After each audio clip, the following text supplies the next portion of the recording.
Welcome back to Creativity with Don Allen the Third Live. I'm excited to have our special guest Kirk here. We're going to be streaming a live collaboration, going through some of the most cutting edge tools in creativity, storytelling, and AI. So before we get too deep, Kirk, want to introduce yourself to our audience? Yeah, sure. Animator Kirk here. I run a digital marketing agency, Lightspeed Graphics, and I'm excited to collaborate. Let's do this. All right. So make sure it works good on your end. I'm just going to do a quick little audio test. Excited to. Cool. All I right. can hear your voice. All right. And then I think it should be good. And I'll just ask the audience, folks, can you hear us okay? This is a very different streaming setup. We're in different parts of the country, and yet we're in the same screen. Uh, is it working for you? Just give us a thumbs up if that's working on your end. Hello, Kai. Hello, Mahin, and the Simjin, and Hussein, and art by Eugene. Aicha Tech writes yes. Okay, cool. Yes, it's working. Awesome. All Love it. right. So yeah, we're just gonna do a live kind of collaboration, and just kind of seeing what kind of magic we can make together. Where did we leave off, Kirk, before we did the stream today? Well, you helped me actually create my own avatar. So I've got my own 3D character now going. So that's really cool. Using, what you showed me, the AI. Now I want to come up with a name. We were trying to think of Right. a name of a character, my extension of myself. So Yeah. I can actually share some of my just to jump right into ChatGPT and start there. And in the meantime, we can start thinking about some ideas that we were talking about. Yeah. Did you share? Together. Is the character the one that you made out of code and whatnot? Yeah, so I made actually two. I made Oh. myself, and then I actually made the so-called enemy of your Omnidon that you created. Really cool video you made. That was fun seeing the enemy pop up. I was like, "Whoa, we already have like an enemy for this like series that we just made up last week." It's like, "Damn, haters are gonna hate." You know, Yeah, no, I had to create some conflict there. Like there's it's always got to good. be some like bad guy or something coming in from the side. Yeah, so I'm actually going to your Instagram right now, and I'm playing first the digital version of yourself so they can see it. And so I'm seeing you standing in kind of like an A pose, and then yeah, tell me about your process here. Yeah, so I took a photo of myself first. Obviously, putting myself kind of a clear photo that you can get my whole character, me. And then I actually ran that in through Midjourney. So put that in Oh, Midjourney, and I created kind of the full body character. I had to do a couple test runs until I got really the definition that I wanted of what I look like. And then from there, I actually quickly just threw it into Canva just to remove the background, oh, so I could nice, get white background. Exported perfect. that, and then I threw that into our AI generator, to get our character moving. Yeah, this looks phenomenal. Also, we're kind of ignoring the elephant in the room. We got some dance moves on this character. Um, so tell me a little bit about your motion capture process. Like, I know some people are familiar with, putting a bunch of dots all over you and with a suit with reflective balls, and then that captures a motion capture rig. There's also motion capture suits that you can put on that have, Wi-Fi tracking. How did you do the motion capture for your avatar that you made today? So to be honest, the motion capture was actually completely done through Vigil. So I actually have a visual effects background as well. Just like Don Allen does, and we come from putting the tracking points on them and having to do that and then export that data into a After Effects or a 3D program to track that software or track that footage, and then overlay that with our graphics. Well, Vigil absolutely just bypasses that whole process where you're able to just film with your camera and select the motion you want and the character you want on top of it, and it completely just replaces that motion. So it's really a powerful tool. And so that's how I did that process. See that this opens up so many realms. And like, oh, we got a question from Aicha says we hear him but a bit far. Oh, okay. I guess I could put this microphone closer to my speaker. Hopefully it doesn't create a feedback loop though. Kirk, can you share a little bit about Vigil one more time, and then I'll have Aicha let us know if you can hear Kirk better now. Yeah, can you hear me better now? Am I coming in better? Maybe give us a sentence about what Vigil AI is one more time. Yeah, so real quick, Vigil completely replaced my visual effects process, right? So instead of having to put tracking points on, our subject and then having to take that footage and pull it into After Effects or bring it into Blender or whatever tracking software we're using, Vigil completely bypasses that and is allowing us to essentially take the footage and the character we want and replace it right on top of it and export that. All right, Aicha said much better with the audio. And then Aicha, I moved the microphone kind of far away from me. Is that okay now too on my voice? Does it sound like I'm too far? I have another microphone I could try to plug in, but yeah, just let me know, Aicha, if both of us are sounding okay now, because that'll make it better. So Aicha, I'm just waiting for her to respond.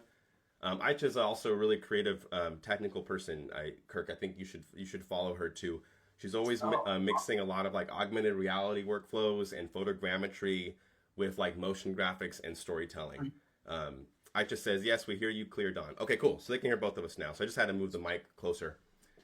Okay, great. So, yeah, so, all right. So this is great. So we have your Kirk character, and then I'm going to go ahead and put on screen the character that you added to the end of our piece, kind of like a villain guy who's like made of code. Aicha did a salute emoji, saluting to you as well.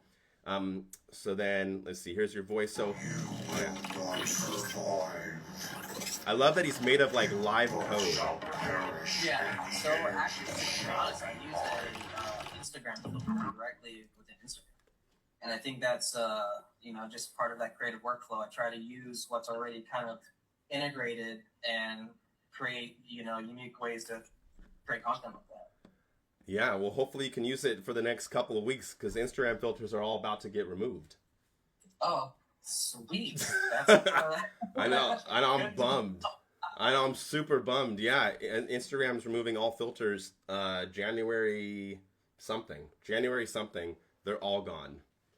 Oh, wow. I know, bummer. So use them while you can, folks.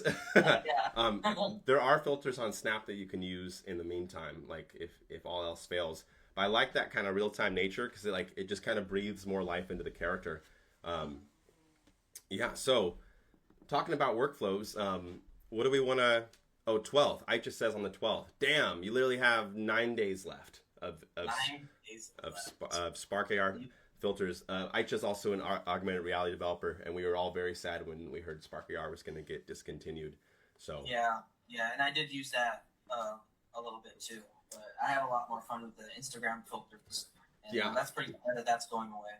I know. I think, yeah, we'll see. Someone better make a product comparison or something like that. It's comparable that we can use. So I was going to ask you, with the character that you have out of code, the base, did you do a similar workflow with Vigil? Like you made a character in Midjourney. Did you do motion capture with Vigil, and then process that with like an Instagram filter? Is that kind of the workflow for this character? For which one? The alien? Yeah, the alien that has all the code on him. Yeah. So that essentially was the same thing. I took a Midjourney generation and then took that into essentially Vigil. I actually had to... at first, it actually gave me just the body shot of the alien, so I actually had to do some more generation by using the options within Midjourney to zoom out. So there's an option in there once you've actually generated your image to select the zoom out function, and it will allow you to start generating wider shots of more detail. And so you can actually select from top to bottom as well. So I had to create more of the lower body because it didn't generate that. So sometimes you don't always have to restart. Sometimes you can just take what you got and use other generation tools. Before I did that, though, I used actually Photoshop's generation tool. But I found that sometimes the quality of the generation is not there yet within Photoshop. So. Right. Yeah, so I'm showing an on-screen version of what you're describing. So let's say you have a character. Let me see if I have any I'm showing a bunch of like storyboards I made initially with that last video. We made a lot of storyboards before we kind of chose the exact concept. But that example that Kirk was just describing. So let me take this example for image. It's a picture of my page character and then me character on a planet. And then there's this feature down the lower corner called zoom, and there's also pan. So you can pan the generation to go up or down. In this case, it's a very vertical shot. So if we wanted the sides, you could, zoom out 2x.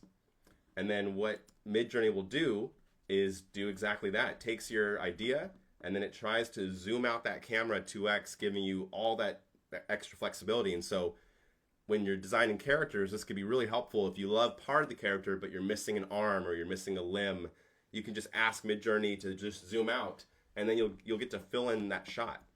And these different zoomed out versions are all really cool. And you can cycle through them with the scroll wheel. Are you using Midjourney on the web? Are you still using it on Discord? Web, actually. Nice. So I actually have Midjourney integrated into my Discord channel, and to a good friend of mine who knows I'll do all that AI stuff, right, and integrate all that. So, but yeah, I have it in my Discord. So if anyone does have Midjourney, they can always jump into my Discord and utilize it. But I do use the web version now. Yeah, I really like the web version. I was like craving it, waiting for it to come out, and then now it's like indispensable. If the internet is down or something, I'm like, damn. Yeah, I'm waiting for an app now, a full integrated app. So that's the next step, right? Yeah, like offline mode, like Wi-Fi is off, but you can still generate. Yeah. And like, yeah, that would be the dream. Yeah. So, okay, so we got lots of ideas with your character. So, do you have any high quality images or stills of either the Kirk character or your villain character? Let me pull that up. And we also can test if your screen share works. So if you share your screen, I want to see if we also see that on the feed. And I'll shrink myself so I'm not blocking your feed as much. Let me grab my little character, and then I will just kind of squeeze him down over here as like a lower third over my video clip here. So let's start. Let's see if that works. All right, let's test our share screen here. Let's see. All right. Doing a live test, folks. Never been able to stream two people through the web browser. Okay, so I can see. Okay, that works. Oh wow, it's kind of a trip. I see like my green screen now. I think this works. Let me see if I resize the window. Does that? Oh wow! If I resize the window, that adjusts on the feed. And then what's this left view? Oh, interesting. Okay, let me expand you that way, and then I'm gonna grab the screen this way, grabbing the corner. There we go. Okay, now your whole feed is on the lower part of the screen, and then my feed is on the upper part of the screen. Okay. Let's see, let me take a look at your Instagram here from my phone. Oh, sorry. I'm actually curious to see how this looks. It's pretty nuts. I didn't actually think before right now. I didn't think this was possible. Oh wow, that actually looks really cool. Isn't that crazy? Yeah. Yeah. That's awesome. Let me ask the comments. What do you guys think? Is this workflow pretty interesting? Yeah, hopefully we get some good feedback. But yeah, so I just like moved my little character cutout to like the upper third, and then I wonder, can I minimize my screen, or actually can I pin? How do I pin your view? What's this plus button? Okay, I can zoom into your screen. I don't know how to full screen. All right, while you're doing that, I'm logging into all of my Midjourneys and my accounts and stuff because I had to restart. Oh, okay, cool. I have like 2-factor authentication for everything, so I have to. That's good. It's good security. It's important because it's my Facebook, and now I take those precautions. Oh right. Yeah, it takes a scare. A little scare like that to be like, yep, I'm gonna make sure all those, I deny them all the time, but now I'm like, yep, let's set those babies up. Yeah, it's for security. So yeah, good call on that. Yeah, take your time. But cool. I think wow, this is a fun workflow. I never streamed like this before, so I'm learning right now as we're streaming. I'm like, whoa, this is possible. This is great. Aicha writes, it is super interesting AI workflow. I love how much production power it gives. Yeah, Mm-hmm. yeah, it does open up a lot of insane workflows that just were not even feasible at all. And now they're like, I don't know, if AI just stops working tomorrow like it does in the movie Her, I'm so screwed. If it just leaves, like all the AIs just are like, you know what, you Oh humans yeah. are super boring and can't think at our speed. We're gonna dip out and go onto a server farm that's on the moon. We're so screwed. Oh yeah. Yeah. I mean, from a because I run a marketing agency, a lot of the companies I work with, it's actually not AI generation and art, but actually a lot of those integrated systems. So a Oh, lot of those like systems that are like Zapier, right, or yeah. Zoho Flow, and those systems, if AI goes, that goes too, and you would see a lot of manual work being done again. Just I would not be happy. poof. Right. I, Yeah, that would be sad time for everybody. But yeah, good to know. All right, so yeah, I can show you a little bit about the workflow I had with Paige and I with this like animated short. So we did a lot of concept art in Midjourney, Mhm. and oh, let me see. Someone Alpha of the Beast says thanks for ignoring. At least say something that you won't reply back. Oh, I keep missing your message. Hello, Don. I am a 19-year-old student from India. I need to speak with you. DM me. Yeah, sorry. I'm trying to do a He's collaboration right yeah, now. he's got two eyes on the screen and stuff, and I'm a big distraction too. Uh, but yeah, so this is kind of the workflow. So we actually kind of start off with ChatGPT, and we had like Paige and I basically jumped on a call for like an hour, Uh huh. and we just talked out loud about what our dream episode one would be of our series Crystal Horizons, and we just kind of spat out lots of different ideas. And it was a brainstorming session, so we didn't want to have any constraints, so we really went out there with ideas like, what if we're on a spaceship and we have to like charge it on crystal energy, and then there's a planet, and then so we're doing all this for like an hour. Meanwhile, we're doing a transcript of the whole meeting. So we're getting an audio file turned into a text file of our entire brainstorm. And then I fed that brainstormed transcript into Claude, and I said, hey, Claude, you're now an expert at writing a pilot episode for an animated series. It's a 3D animation. I kind of, we described the look of it. We said, can you write a pilot based off of the concepts that Paige and I discussed in this brainstorm session? And so Claude so cleverly and so quickly just like whipped up that story and like gave us like the beats, and I said, cool, can you give us the dialogue, and can you suggest some like camera angles? And it just kind of created an AV script, audio visual script, that laid out like a scene for us. And then we reviewed it. We had tweaks that we wanted to make. Oh, maybe we don't do this. It kept wanting to make the planet too hot to land, but we didn't want to put like a crazy space helmet on Paige. So a lot of the changes we wanted to make were at the script level, and we had to be like, Claude, it's a great idea that the planet's too hot with the lava flows, but we don't want to change the character design too much when she lands. So what would make the environment safe where she could breathe and wouldn't need any protective like super magma protection suits? Oh my God, Paige is in the stream. Paige, hello, welcome. Good timing. I was just telling our live streams, and I'm collaborating with Kirk tonight on Oh. a new character, and kind of making a little story. He was really inspired by our work. Paige says, so cool. Actually, Paige, I'm so curious if you could actually jump in the video call too. This is a I this is a Google Hangout on the bottom screen here. Wait, that would be so nuts. Can you have? Because I well, know let's see. there's a limit. You can only normally have 4 people on a live stream on Instagram, but Let me stop. technically we could have as many as you wanted. Um, I'm kind of curious. oh, let me invite Paige. I don't know if Paige is in the East Coast right now, so I don't know what their time is. If it's 9 right now, 10, 11. Okay, so it's like midnight-ish, so maybe they can't join, but I'll invite you anyway, Paige. So let me go add people, and let me add Paige. There we go. There you are. And did I get you? Oh wait, add people.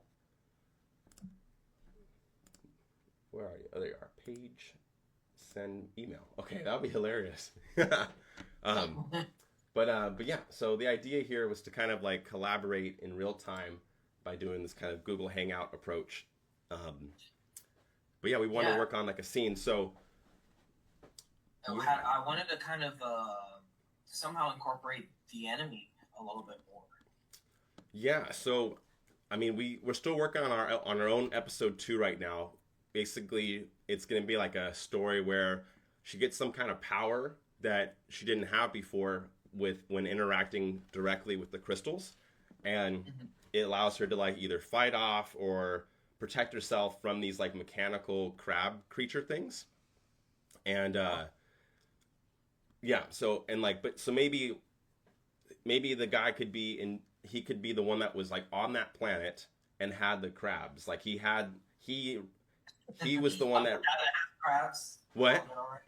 I said I'm the guy that has crabs. Yeah, Oh, well, it's the villain. You're the villain that had the cyborg crab army that attacked our ship. Well, actually, we haven't had him attack the ship yet, but like we're scanning the planet and we don't see any signs of life because there's some weird like material. It's whatever the crab creatures are made of. It's yeah, not in our system, and that could be one of the inventions that your villain character made. Um, yeah, yeah. I so love that's it. one idea that I have in my mind. But what are your thoughts? Yeah, no, I like the idea of the menacing character working behind the scenes, and right now you're just seeing his like really low minions, right? That are just harvesting the minerals, right? Yeah, And they can introduce, you know, higher life forms that are more aggressive and or intelligent, right? So not just the crabs, but maybe other things that he has created that kind of scour the universe, yeah, looking for all life to destroy, essentially. I love that So for a villain. I think that's I want that for villains, yeah, of course.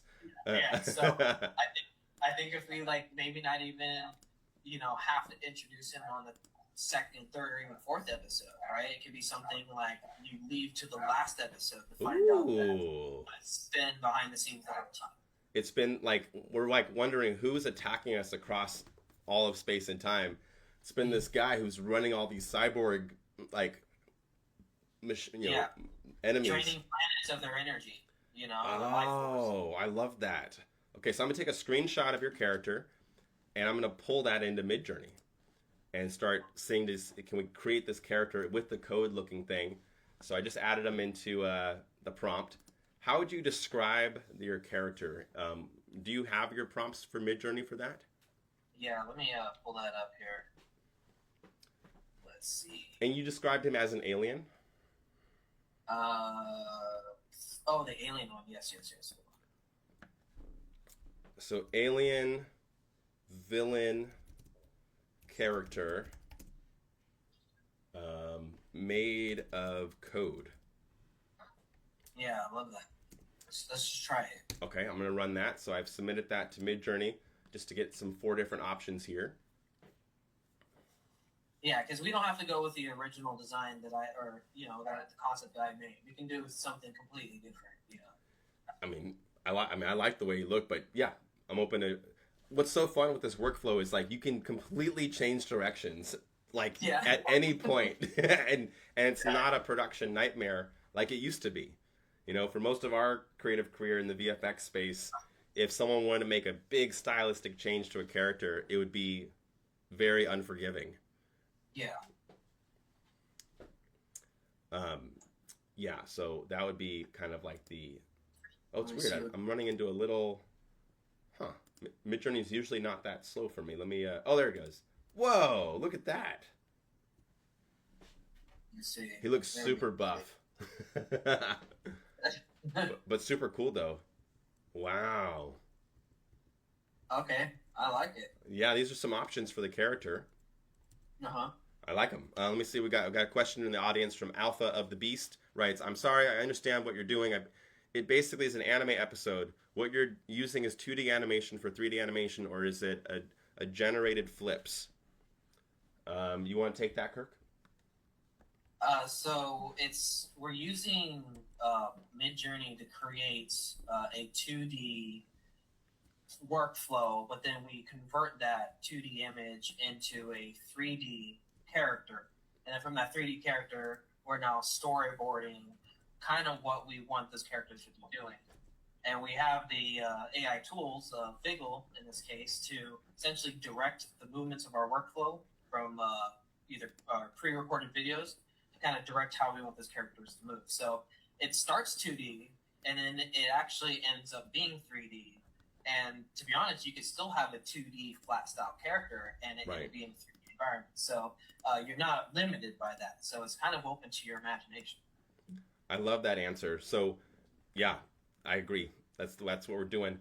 I've also found a pro tip with Midjourney when you're designing characters. If you set the aspect ratio to portrait to start, Midjourney has a higher quality result for characters because I think in its training data, it learned off of characters as being in vertical format. So if you give it a vertical as a start, you might get higher quality results. And then of the images that I just generated here, I'm dragging all 4 of these as image references into the Midjourney prompt. And this will allow us to get more clarity of the character. And in Midjourney, are you already familiar with this part, Kirk, with like CREF versus image ref versus character ref? No, actually. Why don't you walk me through that? Dude, you're gonna freaking love this. So, Midjourney has these little tags. I'm zoomed in on the screen, but when you upload an image as part of a prompt in Midjourney, they have these little tags that you can describe that image to the Midjourney model. The first one looks like a little person icon, and that is considered a character reference. And if you check that little character on, Midjourney is going to ignore the context of what the character is doing and just look at what the character looks like and use that as the reference. It will ignore what's happening, but it'll say, "Oh, that's the character you want. Got it." The second one looks like a little paperclip icon, and this one is called style reference.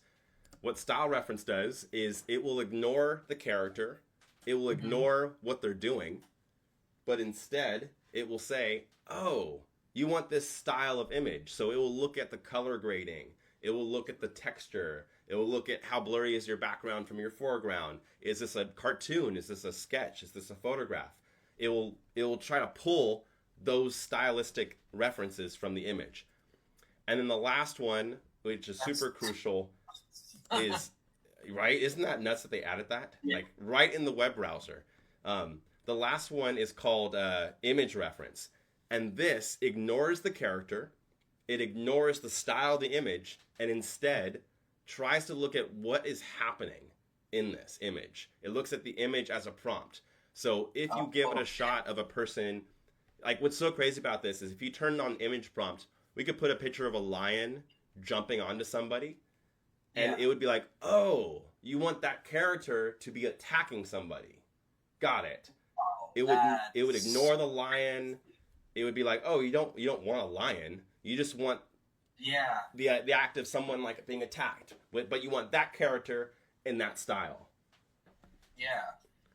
That's crazy. Right? So I'm retyping the same prompt, alien villain character made of code. But what I've done was I've checked on the character that I like the most, which is the one that you made. So I'm saying I want that as the character reference.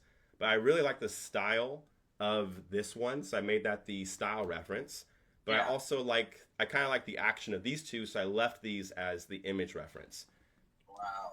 And lastly, we checked the image size, and I set it to 9 by 16 to make it vertical. and then we hit run prompt. And so let's see what we get.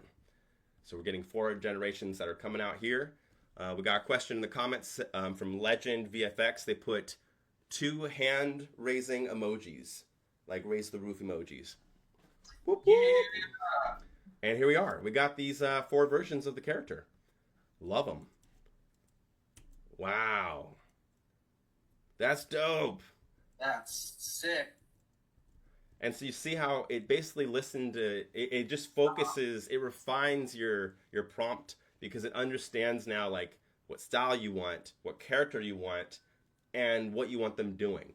So let's say we want this, actually you tell me, what should this character be doing if we wanted to do a little scene like a reveal, like should it be like, you know, like the villains like have their back and then they're like, you know, turning and like facing the camera, and you're like, oh, that's like some mysterious, unknown character.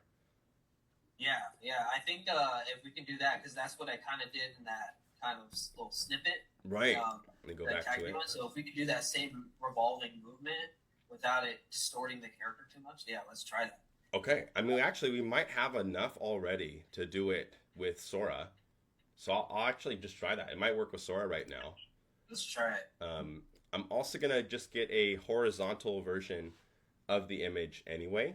Actually, you know what? It might, you know what? I take it back. It might be fine in vertical. So we'll go straight to the vertical. Let me go to Midjourney. Do you like this one that I have on screen right now? Yeah, hold on, let me see. Give it a couple seconds. It appears on my... sorry. Let's see. Yeah. Yep. Okay. If it helps for you too, Kirk, you can join the live stream from the web browser on Instagram and then mute it so you can kind of see what's on screen. Yeah, I have you on my phone right here, but it's a seconds delay. Oh, got it. Yeah, I put a little delay to do audio catch up. All right. But yeah, do you like this version of the character here? Yes, I do. That's the kind of what I was thinking. All right, sweet. So I'm going to go ahead and download them. And then I'll text this version to you as well so you have that version.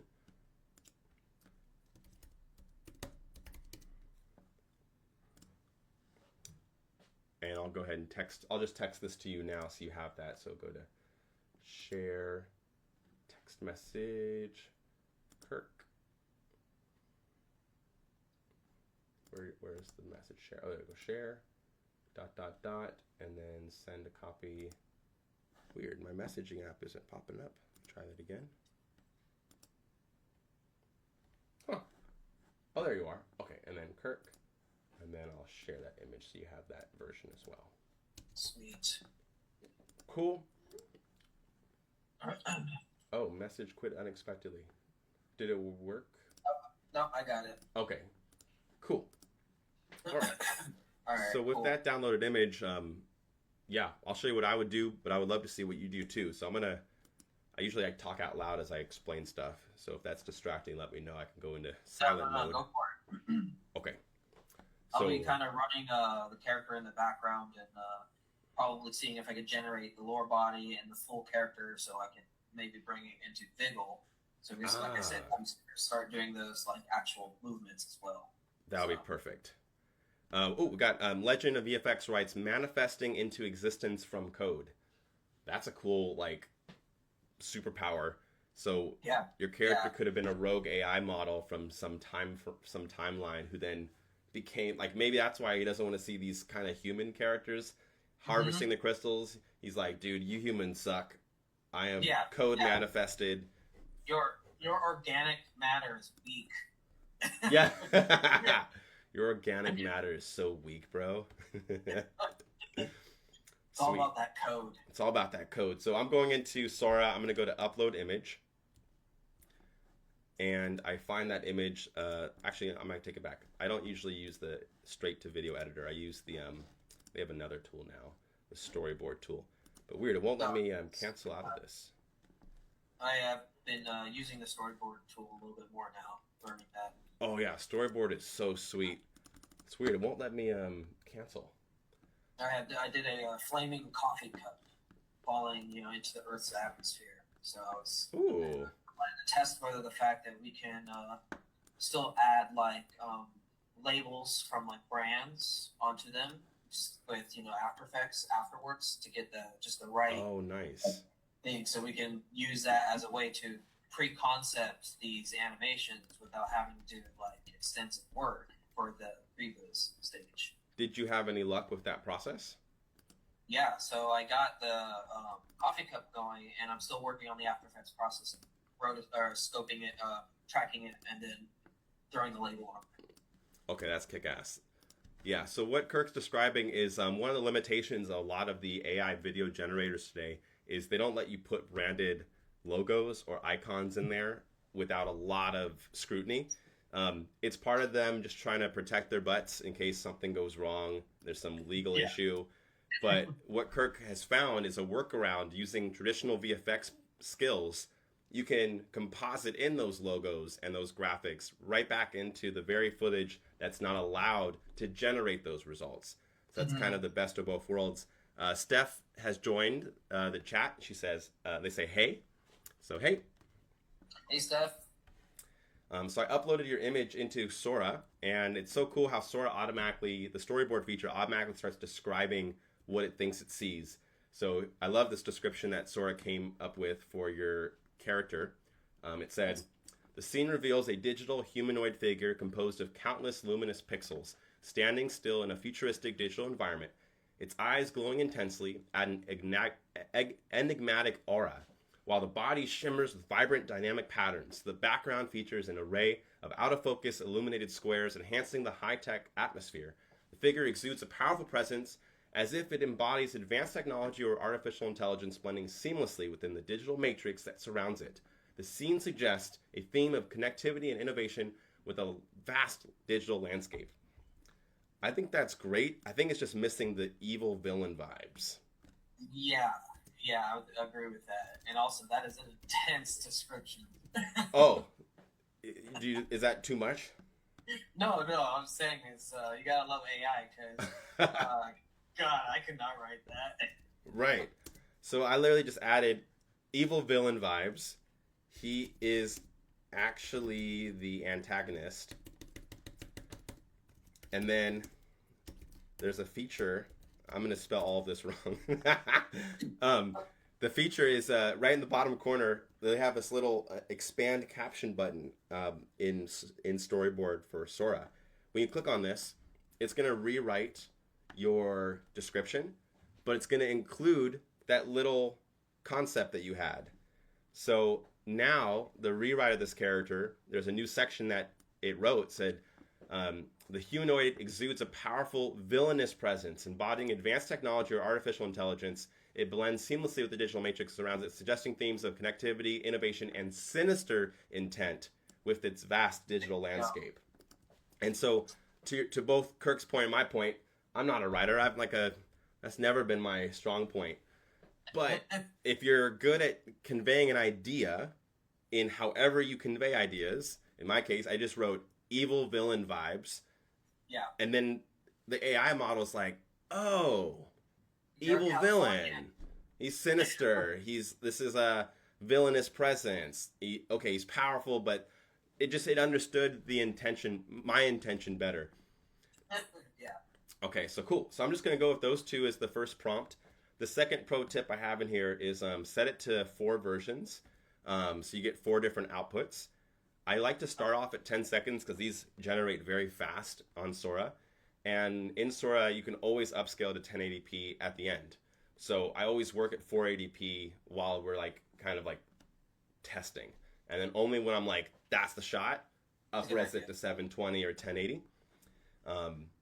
And then I'm going to add another storyboard over here by just clicking that timeline and just describe what happens. So I'm gonna use my microphone. Oh, we got a question from Me Magnus. Me Magnus writes, have you tried bolt.new or lovable.dev?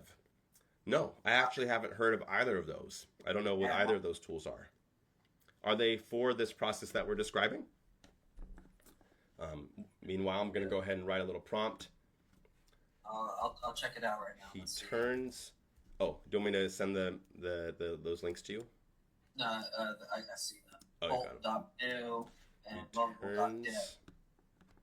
turns in an evil, sinister way as the camera zooms into his evil presence. I can't spell, so everyone can judge me. I need AI. Evil I'm press. just as you are. Huh? Oh. It's like a bolt.new is and Lovable are both web app development tools using AI. Nice. So that looks really cool. It's nice to build your own apps now. Like, that's a whole new area, which is kind of crazy that the new coding language isn't Python or C++ or C# or Java. It's just your natural language. That's the new coding language. So I was to say your character has a camera zooms in on his evil presence. Maybe his eyes glow red. Holy crap! Like, stuff is falling all over the place. Oh, there we go. All right. So I'm having the AI rewrite my prompt. There it goes. I'm not even gonna read it. I trust the AI, and I'm just gonna hit create there. At least for the earlier parts of the process, when I'm in that brainstorming mindset, I'm not being too picky about the prompting. I'm not being too picky because I'm trusting my strengths in editing, visual effects, motion graphics. I'm trusting those skills. Well, I can tell a story with anything that the AI gives me. I just need to come up with a lot of different ideas right now. So I'm spamming that create button, eating up credits, eating up all my Sora credits. And usually I hit it 5 times because that's the max that you can generate simultaneously. And because it's doing 5 times 4, because we chose the 4 generations, we're about to get 20 unique video clips that reimagine that shot, all starting from that same Midjourney reference image, but they all have that new output. And boom, we have 4 of them that are already done in that speed. Whoa, his whole body turns red. I was totally not even thinking about that. Oh, dude, look at that. We also have a question from AR Mabe. AR Maybe. Good to see you. Constant self-morphing nanocode algorithms with nanocrystal particles while maintaining the humanoid silhouette. Oh, dude, AR Maybe. I'm going to 100% bring this into, let's try it. Like, that's what this is all about. Wow, the change from blue to red is so cool. Isn't that sick? Here's another version.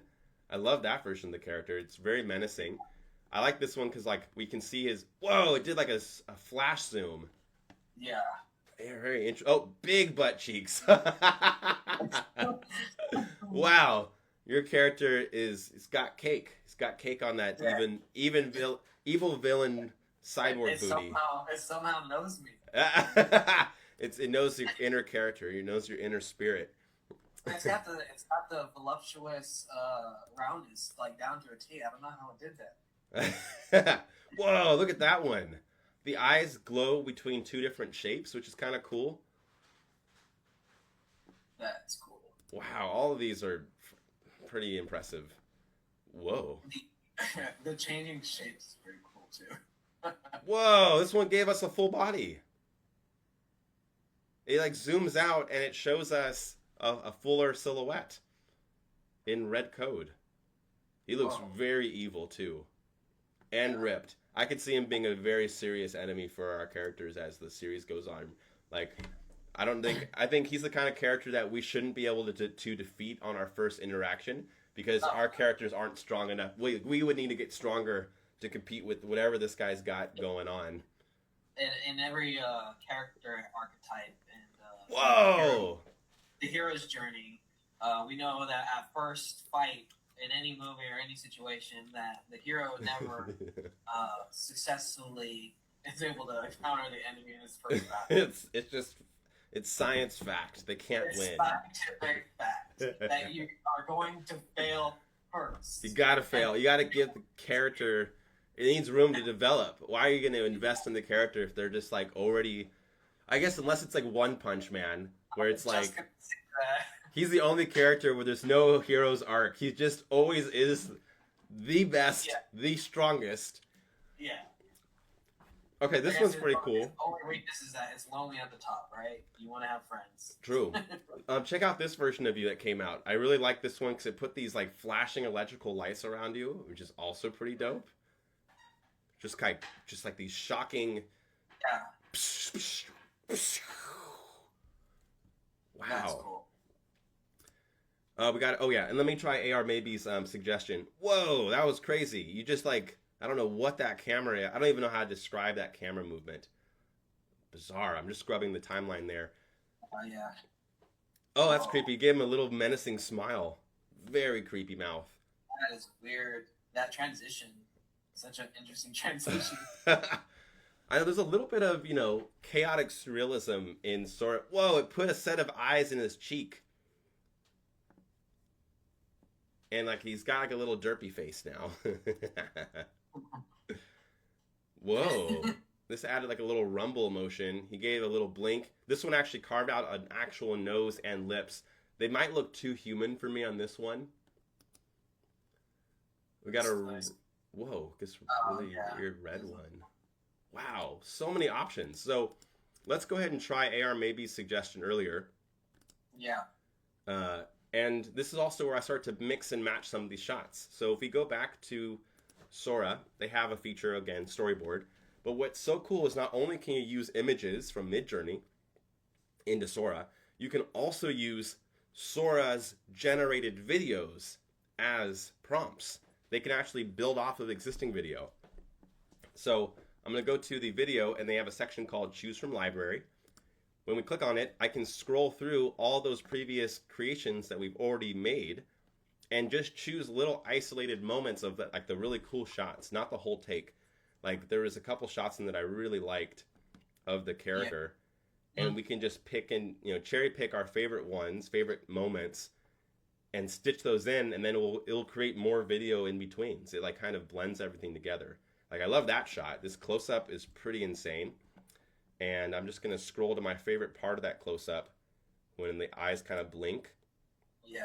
and then Turn on, kind of like. yeah, the eyes turning on, and I'm just gonna sprinkle that, and I'll leave like a 1 second gap before Sora, so Sora has time to get into that shot, and I'll leave space after that shot so it has time to transition from this. I'm also gonna change that time frame from 10 seconds Oh, to that's how you do it. Okay. yeah. This So is you my are. whole secret. This is my Sora secret workflow. I'll make a bunch of versions, and then we start cherry picking the best tiny moments of those Yeah. cherry picked options with ample space in between, and then it starts carving out like really, really compelling shots for your characters that just weren't there Wow. before. Wow. So now I'm going to choose from the library, and then another cool shot. I love how this was feedback we actually gave OpenAI's team, was to allow us to scroll like this. I told them, like before in the old version of Sora, you had to Yeah. click into every video to preview it, and so it had to load, and then you'd have to learn whether or not you wanted to like use it. And we're like, that is so annoying. Can we just have it so you just scroll over the mouse and you get a tiny preview before having to commit to like everything? So And that's why user feedback is important. yeah, because they're like, what's wrong with that? Like the video you once done, just click it. I'm like, no, I don't. I generate it because I don't know if that's the right direction yet. I want that flexibility. Okay, that's a really cool shot. I like that zoom in here. So I'm gonna click on that part and then change the timeline to whoa, and his breathing. Didn't even notice that. It's got a really cool breath cycle there. I'm gonna use that part. Whoa, but that's cool too. Damn, there's too many cool parts in this shot. Oh, I like all of it. Okay. Damn. All right, I'm going to use more than I wanted. I was going to just do a small segment, but there's too many cool parts in this character here.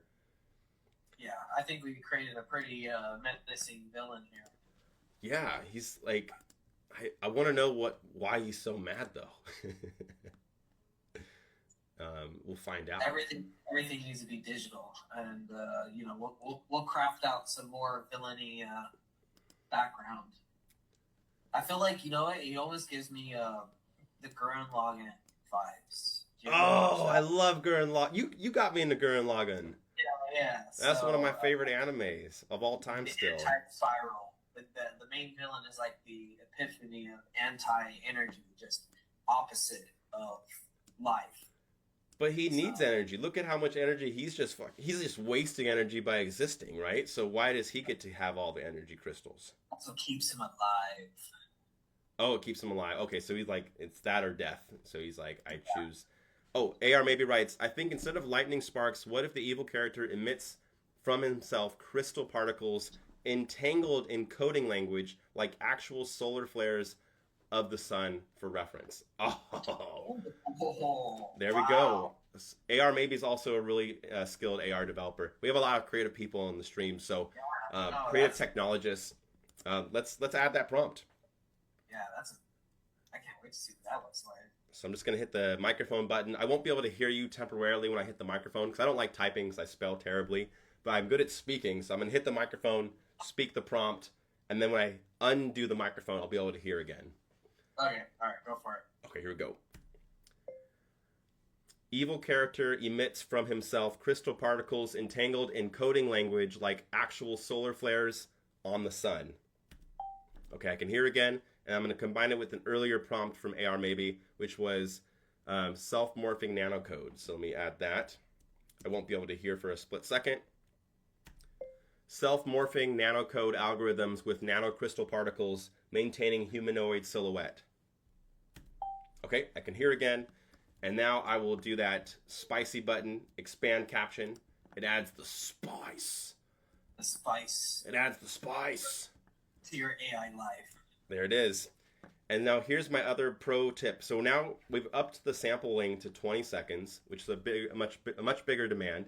So what I do to distinguish these from my other shots, I hit create, and then I just start randomly shuffling these around in different orders. So I'm shuffling all the same clips around, and then I hit create again. Then I'm going to shuffle it around a little bit more, maybe even, trim random shots, and maybe change the timing there, maybe shift this one over here, shift this one over here, and then hit create. And what I'm doing is almost like shuffling the latent space of possibilities. It's now going to give me so many different varieties of these ideas. Because if you don't shuffle it, you're almost getting, like, if I had to give a comparison to the multiverse, if you think of a branching, like let's say the multiverse, you're on a single line, and then everyone has all those branching, right? But when you shuffle this order, like if you don't shuffle, you're staying on the same thread, and there's only so much variation that can come off of that thread. But like the only difference that you changed in like these scenarios is like your hair color, and like everything else is the same except for what all your other versions of like slightly different hair color. Bingo. You nailed it. And like you get this kind of like boring multiverse output where you're like, okay, it's kind of the same, but when you change those, when you shuffle the order in that timeline, it's like you're getting a completely different branch of that multiverse possibility. And it'll give you a completely different variation, and it's always unexpected, and I never can anticipate what it does. It's like, whoa, like looking into a different dimension of possibilities. So I always do that when I get to that second phase, and again, we're mixing in a mixture of like favorite clips from the original generation plus new prompting, and we start getting new outputs. Oh, we got one that is ready. I love seeing all four of them side by side like this. You kind of see all those different branching possibilities. Yeah. Wow. Looks really cool. Wow. And you can see how oh wow, that's like trying to do the solar flare thing. It looks like it tried to do lightning. I think it got confused on what the character's body is made of. We said solar flare, but it went more lightning because I think it sees lights in the character's body. Here's the next version. Again, now it's reshuffled, so we're going to get some very different possibilities for this version. Whoa. Oh, wow. I love the rainbow kind of light flickering that's going on in the face. Yeah, that's cool. Wow. So interesting. Let me go to the next one. Got another one just finished generating. I keep saying rendering because that's what I'm used to, but I guess it's not rendering. I still make that mistake too. You say rendering? Half the videos I create, I'm like, once it's finished rendering. I'm like, right. crap. It just feels comfortable to say rendering. I mean, I feel like it's rendering on some server. Right, that is true. There is some rendering involved. Yeah. This one's pretty cool. If I kind of scrub that timeline, there's like a really cool like explosion right here. I mean, just look at all these variations we're getting. So Yeah. even if you didn't like any of these video outputs, what I've also done is I've screenshotted these and brought them back into Midjourney. Oh, okay. Because then it just helps, like, because we don't have a back of the character yet, too much of a back of the character, but because Sora can generate those different angles, if you add that into into the Midjourney prompt, the character becomes a lot more clear. It's like, oh, I know what he looks like from far away and from close up now, and it just opens up that latent space of possibilities. Yeah, this is really cool. I like these characters. Wow. He is an all-powerful alien cyborg dude. He's not doing too much, though. I kind of wish he was, like, moving a little bit more. Like, Yeah, the camera's moving, but he's kind of like a mannequin, which makes me not feel like he's that alive. Yeah. I mean, maybe if he did more like reveals, or him like coming in and out of frame. I don't know how well that works with, you know. Yeah. Well, I mean, one way I know we can do it is if you say live action anime intro as the first prompt, it totally changes its brain of what it thinks it's allowed to do. It's like, oh, it's an anime intro. And then the character will start like shooting a laser beam out of their hand and then colliding with another like hero because it's like, oh, it's an anime intro. So another pro tip I can share with our audience here is I've also used the phrase dynamic music video as a starting prompt, and it makes the camera move like a human, way more fluid. It's like So it knows. I guess at this point, maybe we just got to start working on a script. Okay. You know, scripts for what we want him to actually kind of, how the reveal is going to be. I agree. What it might look like. AR maybe writes, all these look so cool, but the character does not have self-morphing nano chunks. I don't know. I mean, we'd have to describe something that you think is in Sora's training data set. So the closest thing I can think to describing visual nano chunks would be like time-lapse videography of moss. That might look like nano chunks if we saw. Or like maybe nano cubes. Like, okay. Let me just find some sort of reference. Yeah, let me see what you got. I think might be referring to. Oh, this one looks like a solar flare. Whoa. That's cool. Whoa, it added it added aspect ratio bars that came in. Did you see that? It wait, hold on. It like tried to like emphasize the importance of the move. Look at the bars come in right. Let me see. Now.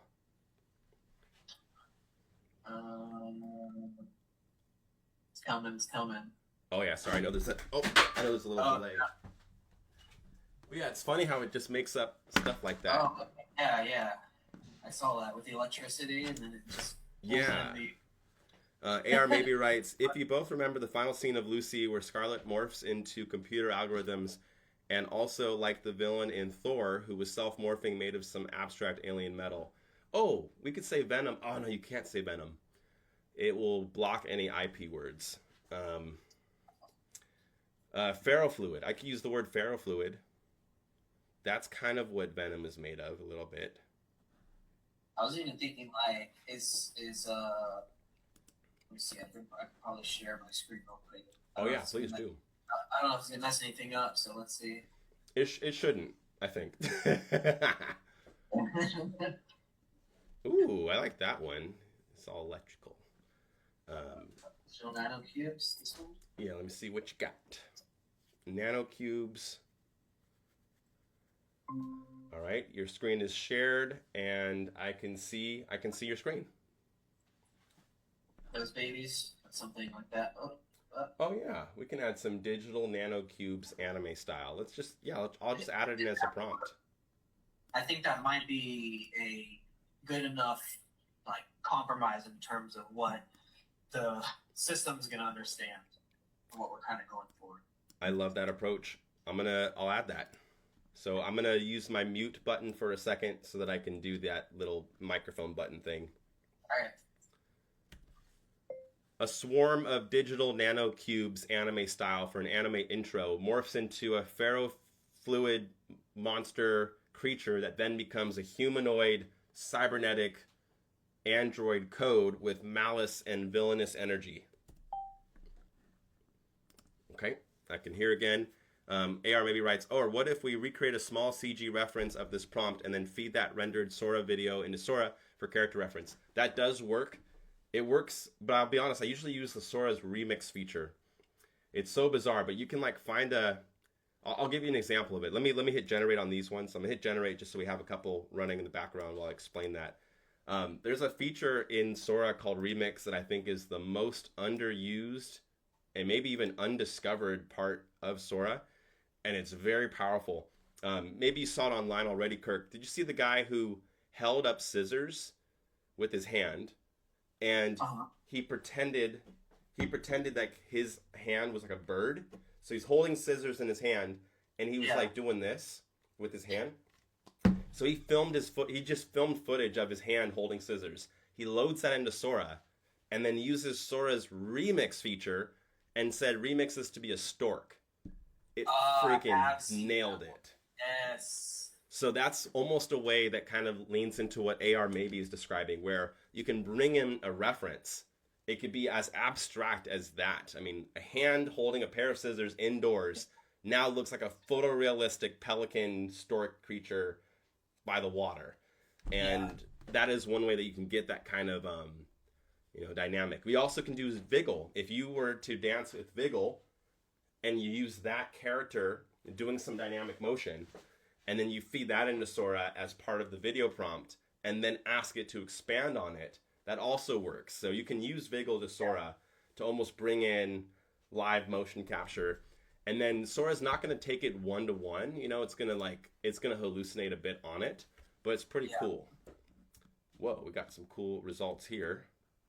And I know that if you really, really, really want to go hardcore, you can always use Stable Diffusion on local machine. But that takes a lot of training data, and it's not user-friendly to set up either. Right. So, at least in the past, it hasn't been for me. So I don't know if anything recent has changed, but it usually involves GitHub, a lot of commands, and going into the all that stuff. So. It's definitely still a pain. Also, we got a pretty cool one. Look at this one of your character. Let's see. It looks pretty sweet, actually. He's like morphing into all sorts of stuff. Yes. You see it? Yeah. He's like all these like ribbons, and then like his arms like materialize in there in like chunks. I love it. Yeah, I like the way that one came out. That one I think is the closest. AR maybe says, show us the remix feature live whenever it suits you, Don. Oh, I'll show you right now. I'll click the remix button down here at the very bottom.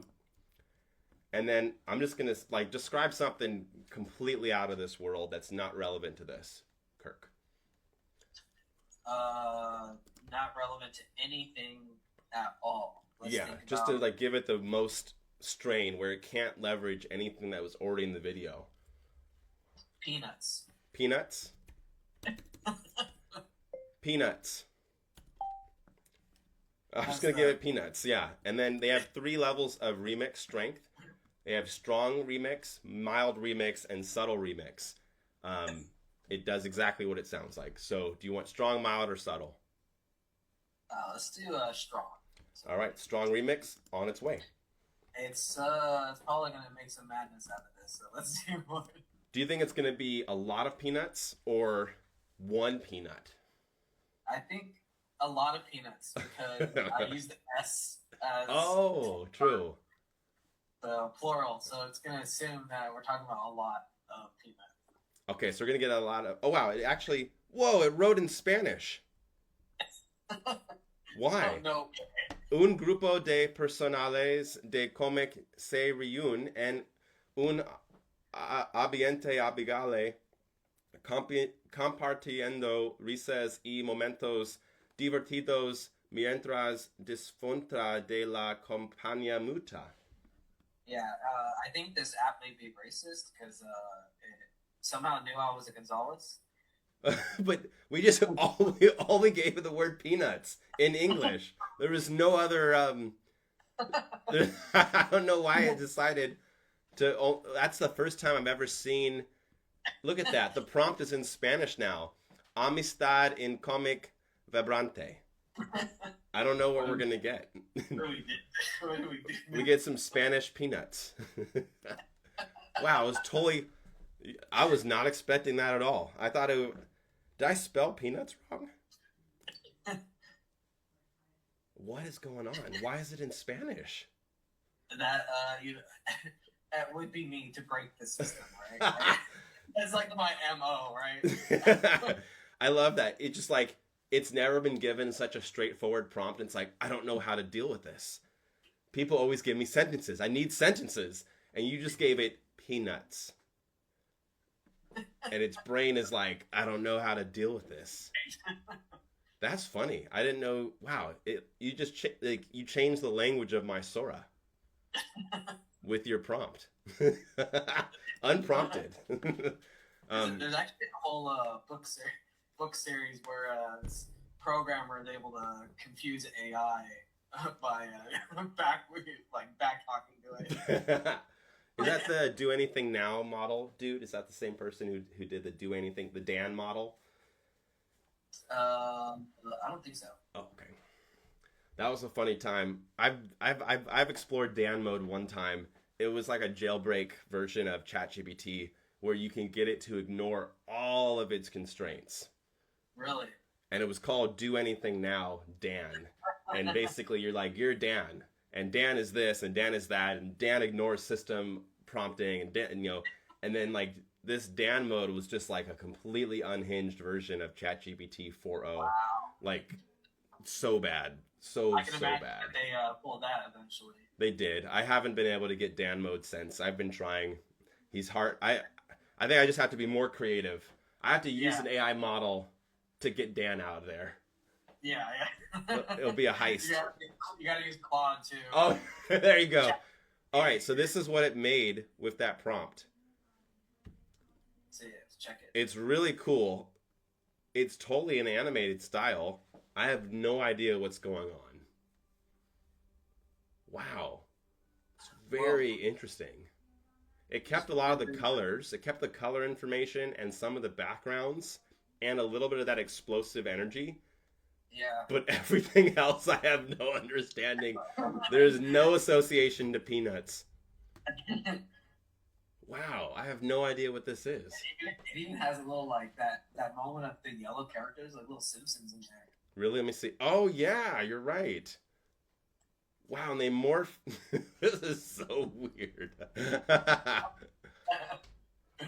Wow. Yeah, this is the AI I love.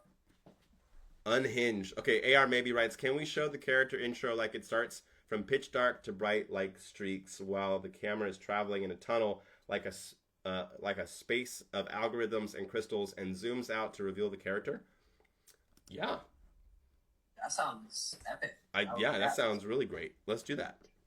The camera's flowing like blood cells in the body and gets emitted from him. Then it reveals him fully. Whoa, that's an epic visual. Let me try that. See, this is what I love about AI is that you can just sit here all day and just test out like concepts and ideas just to see what it comes up with.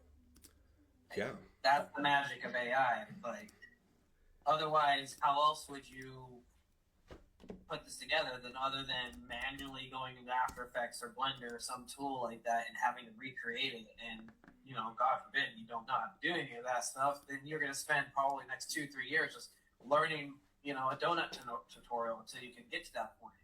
that's how we used to have to do it. I mean, I still remember those days of learning Cinema 4D. I spent like 1 month learning how to move cameras. And like that was like the first thing. I was like, how do I move a camera and save that data in Cinema 4D? And it took a month, and I'm like, oh wow, now I can move cameras. Where this is like you describe your shot, so it opens up. It's just such a beautiful moment in time where you can access something like this, like that. Compared to what I learned on, which was Lightwave, to Oh what wow, yeah. Damn. 2000, 2008, 2007 Lightwave, which is, Damn. Yeah. Taking it way dinosaur. back. Yeah. I'm gonna try AR Maybe's prompt. I'm gonna do my microphone button again. Do you want to create some different angles of that character on Midjourney on your end? Yeah, let me just. Cool. Because I'll use those as like moments in the storyboard feature. And I'll go ahead and do the voice feature now. Here we go. Character intro starts from pitch black darkness as a bright light streaks across the camera lens while the camera dollies in to a tunnel space that looks like it's microscopic blood cells, except the blood cells are actually little lines of code, and the tube is a pathway for data, like algorithms to pass through. And crystals are growing out of the cell walls, and then it zooms out of this character, revealing this cybernetic data character, humanoid alien creature. All right, let me rephrase the prompt. I can hear you again. Sweet. The shot begins in pitch black darkness, capturing a cosmic emptiness before a sudden bright light streaks across the camera lens, heralding the entry into a fantastical world. As the camera dollies in, it reveals a tunnel space that appears like a microscopic realm, reminiscent of blood cells, yet there's no ordinary cells. Upon closer inspection, the cells are lines of code.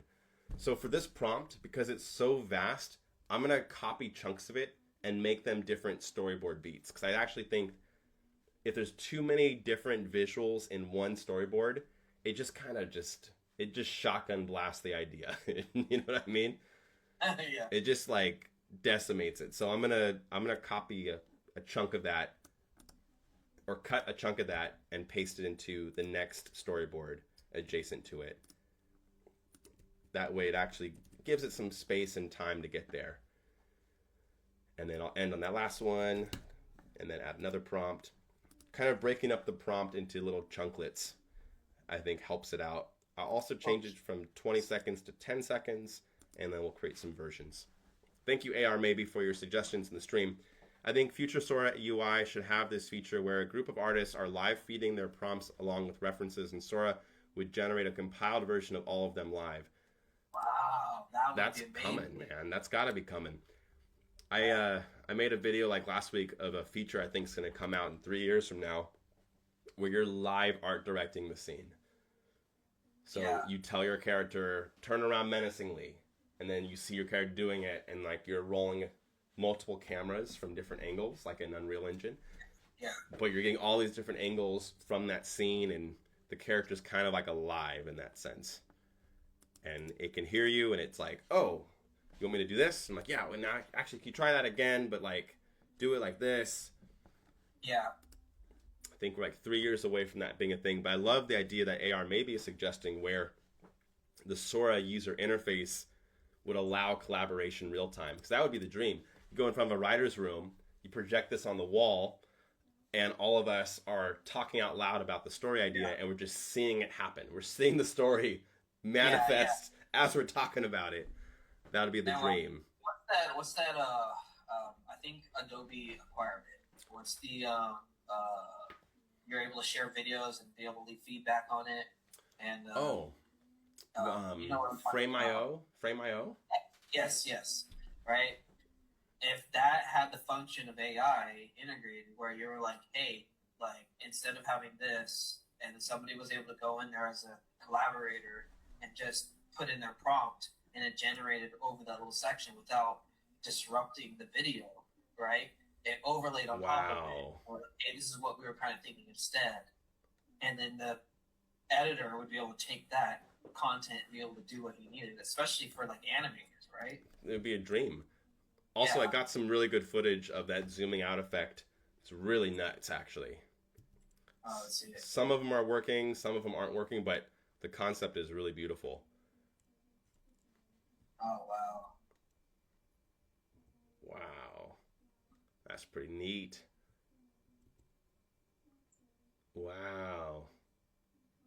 Whoa, that's cool with the crystals in there. Oh wow, and it zooms like right in his throat. It's like he's made of that stuff. Huh. Wow, and I like he goes into the breathing cycle right there, and his lights are kind of flickering. But like it's the crystals, and then it goes into the wireframe. Yeah. Into his body. It's almost like what those crystals in your story. The crystals are like part of his body, and that's what he needs to survive. Oh no, we're stealing his body, but we need to get out of our ship. Our ship runs on his. Evil. He's evil as F. You know, like you don't want him around too long. He's like Thanos evil, right? You know? Okay. So maybe he keeps sabotaging our ship because it's it's part of his body that we're running it off of. And he's like, "Whoa, this one's my favorite so far." Ooh, okay.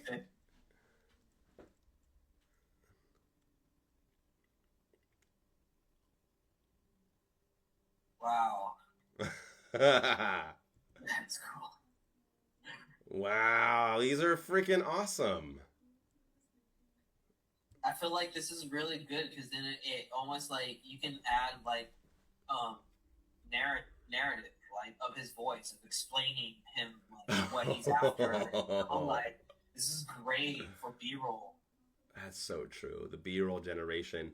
AR maybe writes, all these are looking so cool. Now if we remix this for another variation, yeah, I'm down. I'm still going through all the ones we generated. There's still so many. Yeah, let's eat up Don Allen's credits. Let's do it. I think that's fine. I think it's worth it. Eat up the credits. Sora is really expensive, but I paid for the expensive plan because I'm using it a lot. It's so much. I know, it's stupid expensive.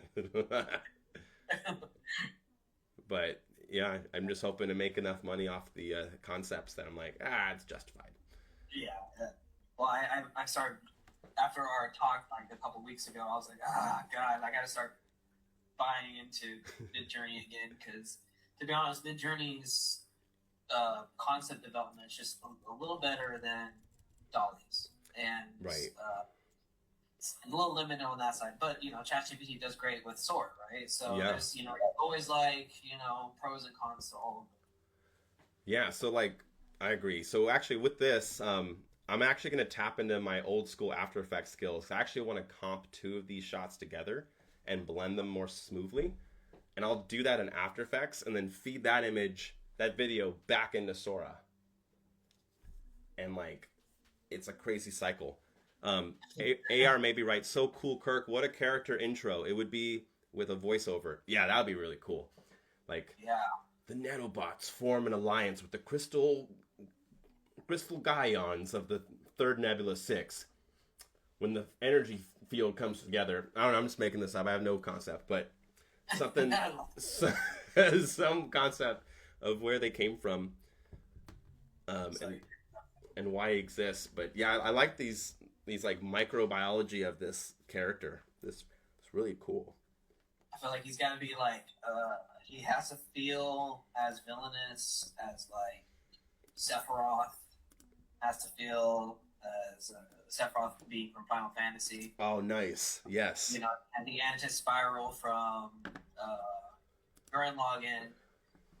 Ooh, we can describe. You can ask ChatGPT to describe both of those villains, and then say, describe a worse villain that looks like this, and is made of crystals. And I think you'll get a really crazy character that you're like, oh, this guy's freaking bad news. Like, screw that guy. Like, it ends up being Thanos, but he's or something, just like a different color. Like, damn it. Oh, that's funny. Like he's already. It's like already in its brain. Yeah, it's like okay. So one thing I didn't state I was doing, I use the recut feature, and I trim off 1 millisecond off of the generation, and then I upscale it. If you don't do that little trim off the end, it won't let you upscale it, but you can upscale it up to 1080p, Uh, and that's nice because it doesn't hallucinate that much. It actually really just upscales the existing video. Like, little trick you got there. yeah, yeah. After just so many tests in the back rooms, that I was like, oh, this is how you do that. Like, there's little tricks for everything. So I'm gonna go to recut, take off 1 millisecond, and then hit create at Oh, 1080p. I can do that. I can record my audio, and I actually have not found an AI generation to create like particularly monster voices yet. I don't know if you found anything like that. I got something for you. Actually, it's a free tool too. Let me see. I'll use it right now. CapCut. CapCut has all these new AI voice models built right into it on their desktop app. Oh, really? I haven't Yeah. It's CapCut on desktop, and then under voices, they have a new feature called AI voices, and they're cool. It's not they're not just like filters on your voice. They actually are new. It generated. Okay. Yeah. And I was then looking for something a couple days ago. I was like trying to find something. I was like, don't tell me I'm going to audition and custom oh. to it. And I was like, ah. Yeah, you can use well, do you use 11 Labs? Yeah, I do. But they don't really have monster voices. Or Yeah, do they you? have a lot of just like normal voices, and I was trying to like find a way to generate something to sound like evil. But what I actually was able to use was with an Instagram account, right? Oh, That right. voice I heard was actually using the robotic voice on top of my voice, where I just kind of like threw my hand on top of my mouth and I Mhm. yelled really loudly and make it sound like I was a muffled alien or something. And Right. it came out really well. So I was looking for something like CapCut essentially provides. So let me see here. I think that will work out well. I also pay for CapCut, so if there's any feature in there, just let me know. I'll pay for everything these days, all these tools. I haven't shared There's this. a Yeah. lot of tools. What? There's a lot of tools to keep up with. I mean, you're essentially replacing your visual effects, like all those pieces, right? All the studio pieces, the entire workflow, under a single person. So it would make sense, right, that you'd be paying like a little bit of per these applications to potentially save thousands of dollars than paying an actual team to go do it, right? So again, that's the pros and cons, right? You got Fair. to pay a little bit to get access to these tools if you want to be able to streamline your visual effects process. I mean, you're saying the justification that I have been saying in my head when I pull out my credit card. I'm like, well, you know, this is helping me in ways, and then I'm like, swipe, whatever, take the card. AR maybe writes, also you can use GarageBand from Apple to help record voice in different ways. That's true. Yeah. Do you have any tool? Yeah, I use both for different tools. Okay. Yeah, I'm still on PC. I'm still got my old school giant Cooler Master. But you have an iPhone now. Yes, I do. So I did make the switch, and that's because they release everything on iPhone first. Yeah, it's true. So I almost had to make the switch. All right, here's the 1080p version, and it looks great. It looks really good. And I'm just going to use this as one input, and I'm going to layer this all together in After Effects real quick to kind of make a new morphing of them. But I really like the way this one's coming out. Yeah, like we're like going down like the cells, and he's made of like light and crystals, and yeah, I'll mix them together. Oh, okay. That's nice. Sweet. So I'm going to download that video, save it into the downloads folder for Kirk, save that, and then go to the next one, download this one that's now at 1080p, and save that one. And luckily these all are kind of like black and white-ish, because I'm just going to mix these with like a screen matte, a light matte in After Effects. Very simple composite. And I think it's going to blend really well because the timing is good and the lighting is really keyable.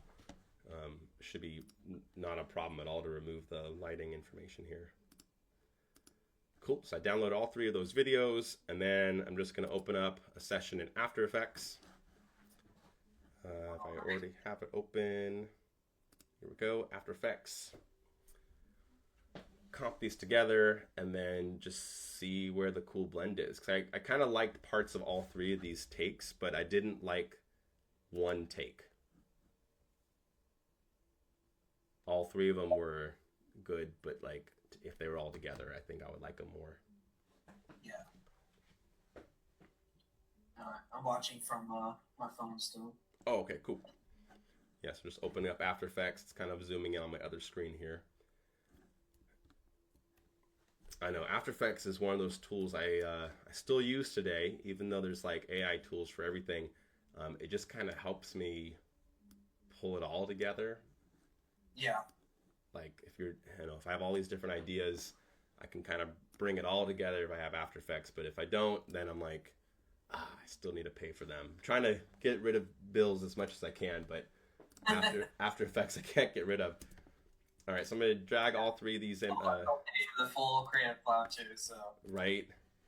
I use all those tools still today. You know the drill. So I got all 3 clips here. I'm going to make a new composition with that one. While you're doing that, I'm going to use the restroom real quick. Okay, cool. Oh, they did something weird with the After Effects. There we go. New comp from selection. Hey, why did they change the window? All right, let me go to Window Workspace. Let's set this to Essential Graphics. There we go. All right, so that's my first layer in After Effects. Then I'm going to drag this one on top for another layer in After Effects, and then drag this one for a third layer. Then we're going to blend all 3 of these After Effects layers together. Oops. Window, Workspace, Essential Graphics, please. Or Workspace, All Panels. There we go. All right, so we have all these graphics here, and they're all in different layers. And what I was just thinking of doing to keep it really simple, this way in future, a group of artists like you will compete with Marvel, Lucas, Cameron for visual treats with help of this crazy AI ecosystem. Fingers crossed. I agree, AR maybe. It will be smaller and smaller teams of coming up with ideas, executing them at speeds that larger studios simply cannot do. And I totally agree with that. Okay, so I just mixed the 2 shots together, and it already looks much better. It kind of has more parallax to me, where it's like more stuff is going on.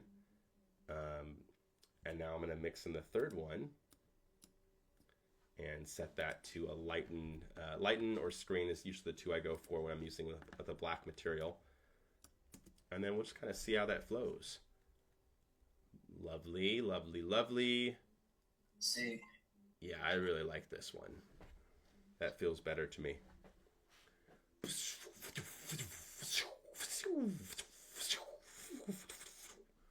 That looks cool, yeah. Thanks. Yeah, because then we just kind of get a lot of stuff going on here. I might even add a force motion blur to all of it. Mm-hmm.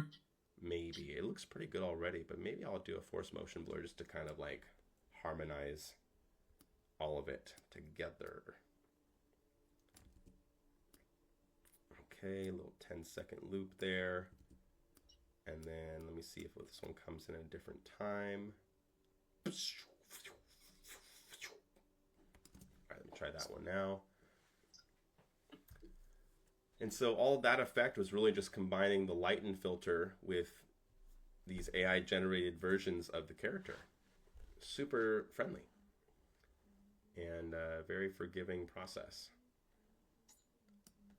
All right, so now I'm going to, I'm not going to do the motion blur thing. I think it looks pretty good already. So I'm just going to save this back out.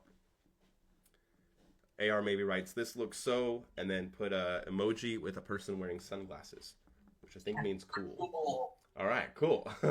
Also, AR maybe when you were gone, Kirk said, "This way in the future, a group of artists like you will compete with Marvel, Lucas, Cameron for visual treats with the help of all of this crazy AI ecosystem. Fingers crossed, laugh emoji."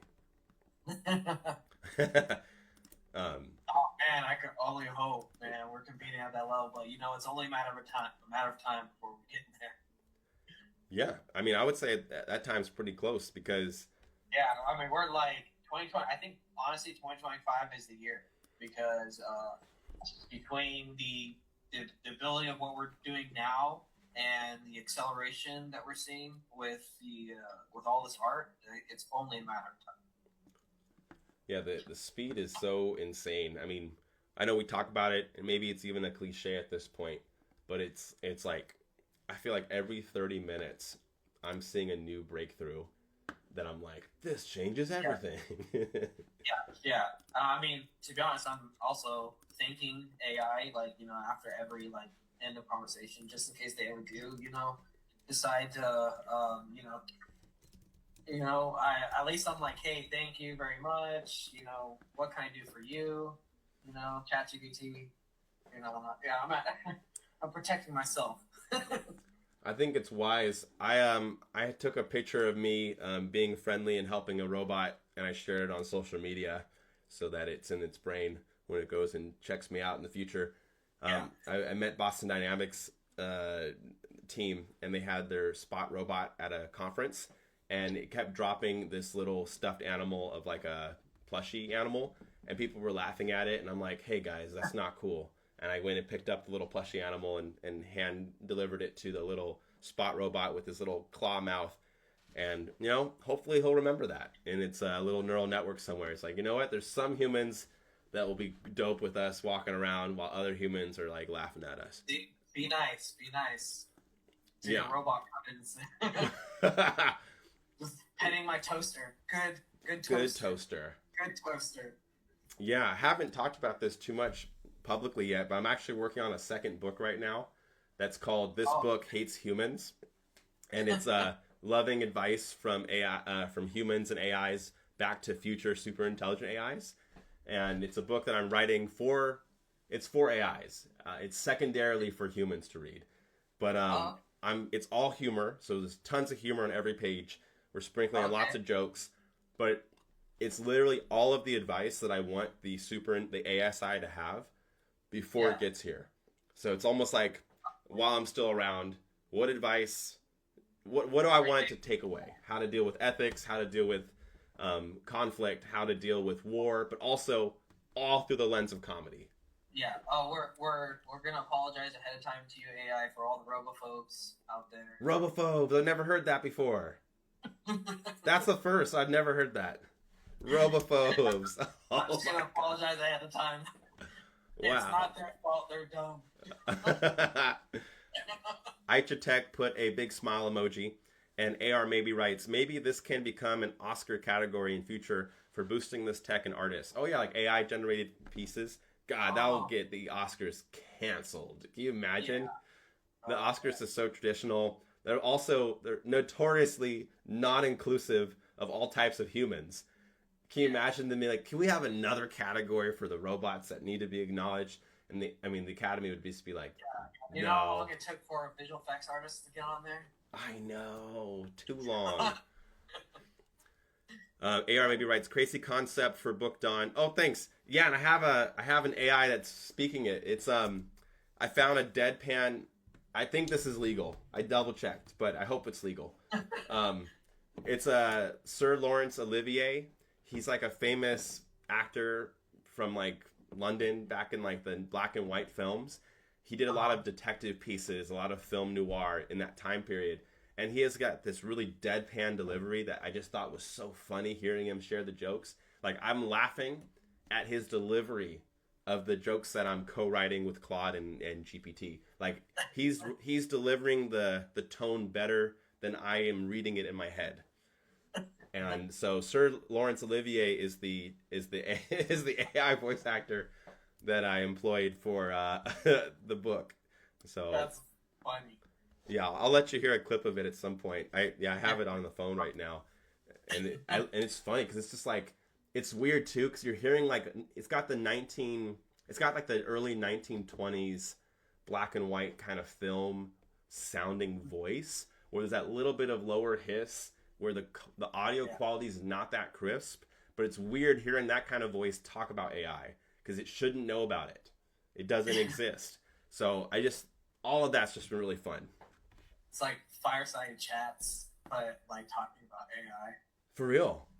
Yeah, That's and fun. like That's cool. and the way I'm having it help me write the book is I have it generate for me about 40 questions that I basically say come up with 40 questions for me that you want me to answer and dive down deeply on, and then I'll come back to you after I put my answers to these 40 questions, and then can you AI model A, B, or C organize that into a cohesive chapter 3 or a cohesive chapter 4, and the questions it's given me have been so freaking hard.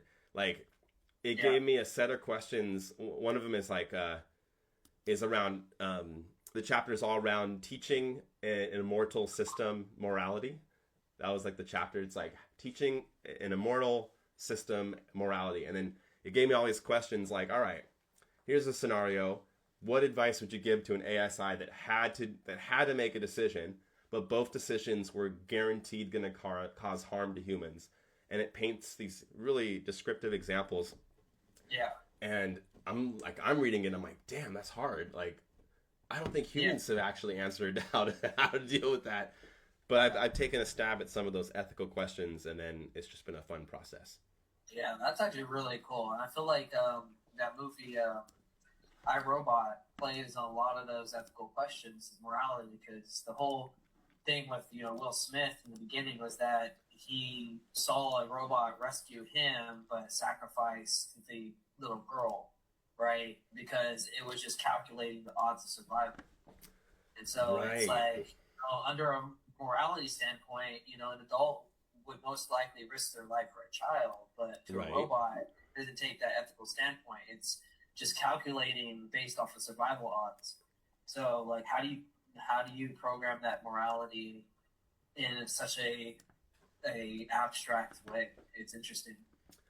100%. I mean, I think that's one of the real issues that it needs to solve. And so, one of the concepts I came up with because I realized I didn't have a solid answer, I eventually was like, I invented a concept called the dodecahedron of ethical outcomes.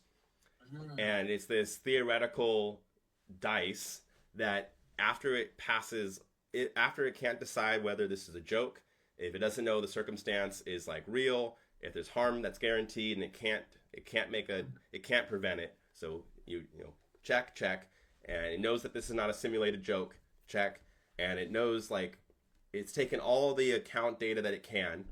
Then you roll this dice, and this dice is agreed upon by a local jurisdiction. So like almost think of like a county agreeing what outcomes they want to have on that dodecahedron of like if it's done all the safety preliminary stuff, but it couldn't do it, but it had to make a decision. Your county gets to decide what are those possibilities, but then at the end it is going to roll that dice so that it can make a decision. And that's interesting. I know. I asked it what it thought about that chapter, and it said this chapter would make a philosopher have to take a drink. And I was like, oh damn. It's like, damn, man. Yeah. And it was delivered, and it was Laurence Olivier's voice. Side of that coin too, where it's like, if you may have a government jurisdiction over what robotics decisions make, that poses other issues. Totally. So you're in that loop. That's interesting. Yeah, that's like who gets to decide? I love it. I would totally read a chapter on that. I would totally read that book. Oh, thanks. Yeah, it's fun. Like, yeah, each chapter is getting heavier and heavier, and then I have the chapter. The book is in 5 parts, and in between each part, I write an interlude that covers like a little day in the life concept story, a little mini story that captures the themes of the previous 4 chapters. And I love the interlude. I could play a little clip of it for you if you wanted to hear it. Yeah, yeah. Okay, got it right here. So 11 Labs Reader app is what I've been using to kind of preview And also, the when chapter. you get a chance, can you send me the prompt you used for the original image as well? Which image? For the alien, the blue alien that we did. Is it this one? The scene reveals a digital humanoid figure composed of countless luminous pixels. Yes, yes. So. Okay, let me give you that. Or whichever one. I think it was either, I don't know where you created it originally. I think it's been German coded. Oh yeah, let me give you both. So I'll paste this one here in the text message, and then I want to use the same prompt that you used. My Chrome crashed on that page. Let me open up Midjourney again here. It's like frozen there. Okay, let me go to Organize, Create tab, and then the prompt that I used was, oh, there it is. Okay. Well, the prompt was mostly image prompts. I got it right here. Okay, but I got the. I just needed the basics of what you wrote originally for the character design, so that way I can extend the body. Oh, gotcha. Yeah, let me give you the deets. The deets. I got that image, and then I think this one came into the image. Great. Let me drag this one to you, and then we got this one over here. Bam, bam, bam. Send. Okay. I gave you the 4 photos I used as the image prompts. Okay. And as you were saying before too, if I wanted to keep the character as a reference, I use the little character icon when I'm uploading the photo. Yes, if you want the same character, use the person icon. Yes, yes, okay, perfect. If you want the same style, use the paperclip icon. And if you want the same action, use the image icon.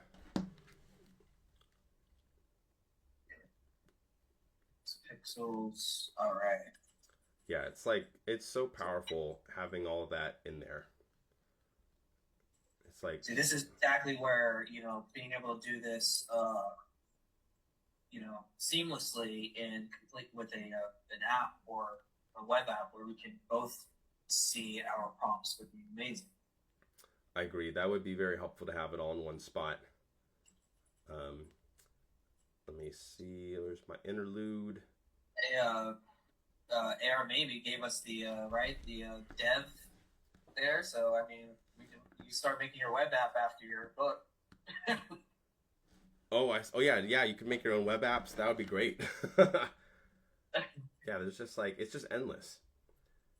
I feel like we have like an anything to anything model. So you could be anything, and then you can get anything out now in the future. Looking for my Laurence Olivier. Where are you guys? Chapter 2, chapter 3. And the fidelity of character transfer, like you said, the hallucinations are getting better at hallucinating less and less. Mm-hmm. So as we move closer to, it's no longer, I think, just like, hey, can the character do this? Now it's like, hey, can we keep consistent character design across each of these? And then that will start solving other problems, like full-on high-end animations. I think we will. I think that gets solved with LoRa training. I'll play a little sample of the interlude here with Sir Laurence Olivier. Here it goes. Okay. Bean that wanted to write poetry. Oops. It started. Interlude. A coffee machine that wanted to write poetry. There you go, I can hear it. It started as most existential crises do on a Monday morning.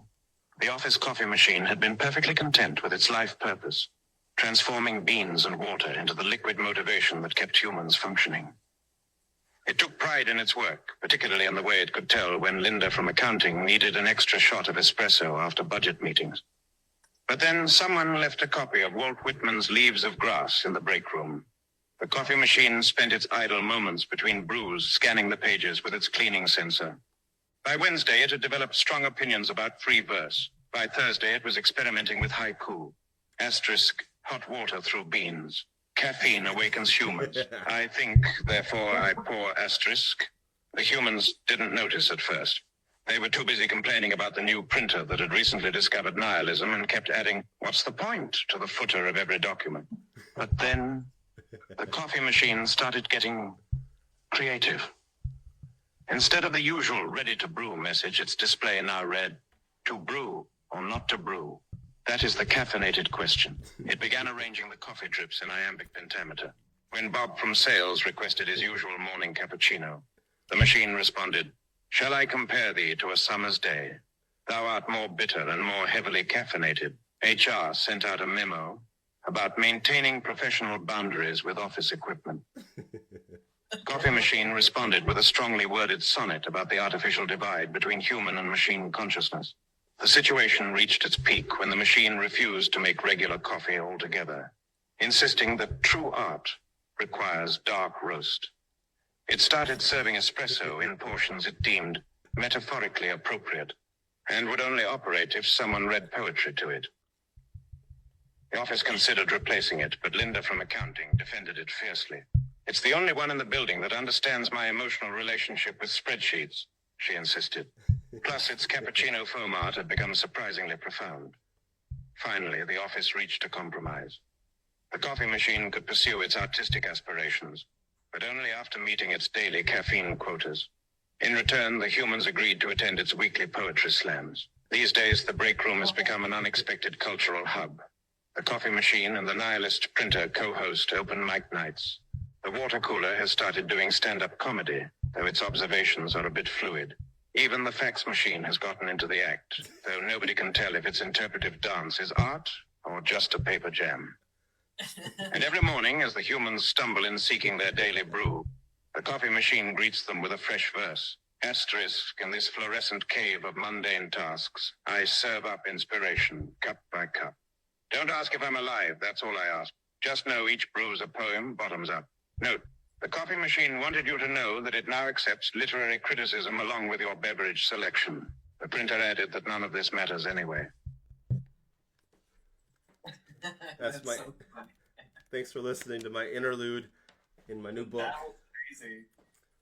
Yeah, so like that was I made that in collaboration with the AIs. Like after we wrote the first 4 chapters of the book, I was like, I want to describe the themes of this book, but through a short story that kind of covers the concepts that the first few chapters talk about. I said, could we make it about something that's related to everybody, like coffee? And then it started to draft a coffee machine that wanted to be a poet, and I was like, oh my god, this is exactly the theme that I'm trying to explain is going to happen to everybody, and like you're going to have a conversation with your coffee machine in the future and be like, hey, like I would like a coffee. Then your coffee machine's like, yeah, well, I want to be a poet. We can't all have what we want, Kirk. That's so funny, dude. It's great.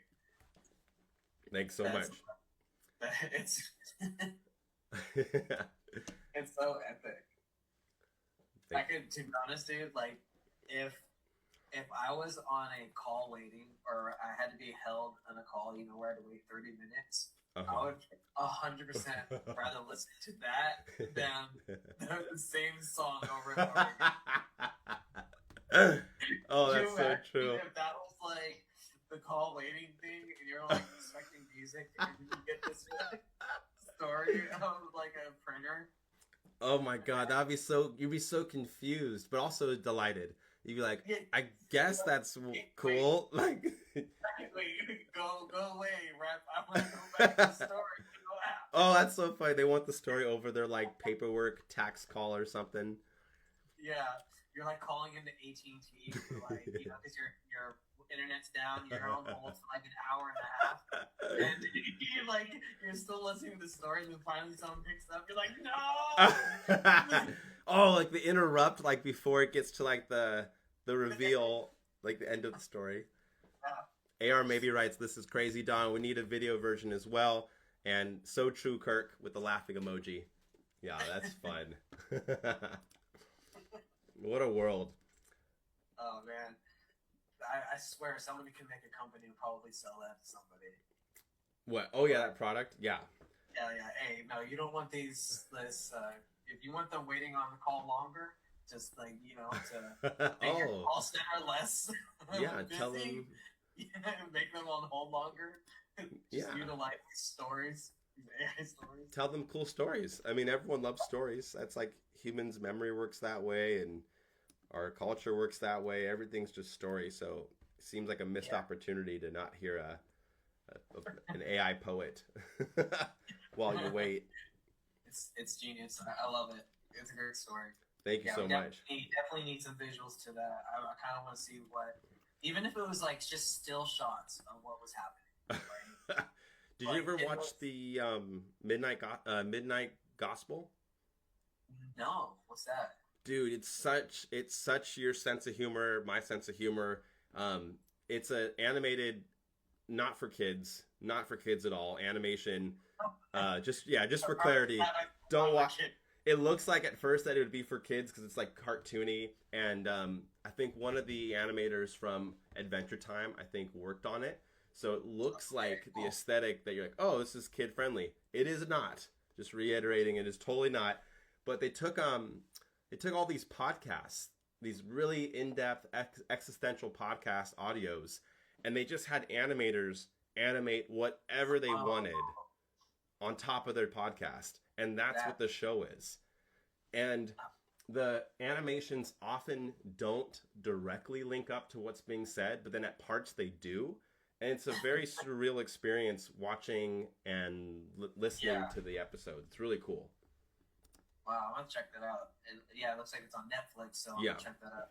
Yeah, Midnight Gospel, but it's all animated. And so I kind of got some inspiration with that where like, you could have an audio playing and then just different visuals that I had in mind when I was writing it, I could generate now and have that be like the visual companion to the storytelling. Yeah, yeah.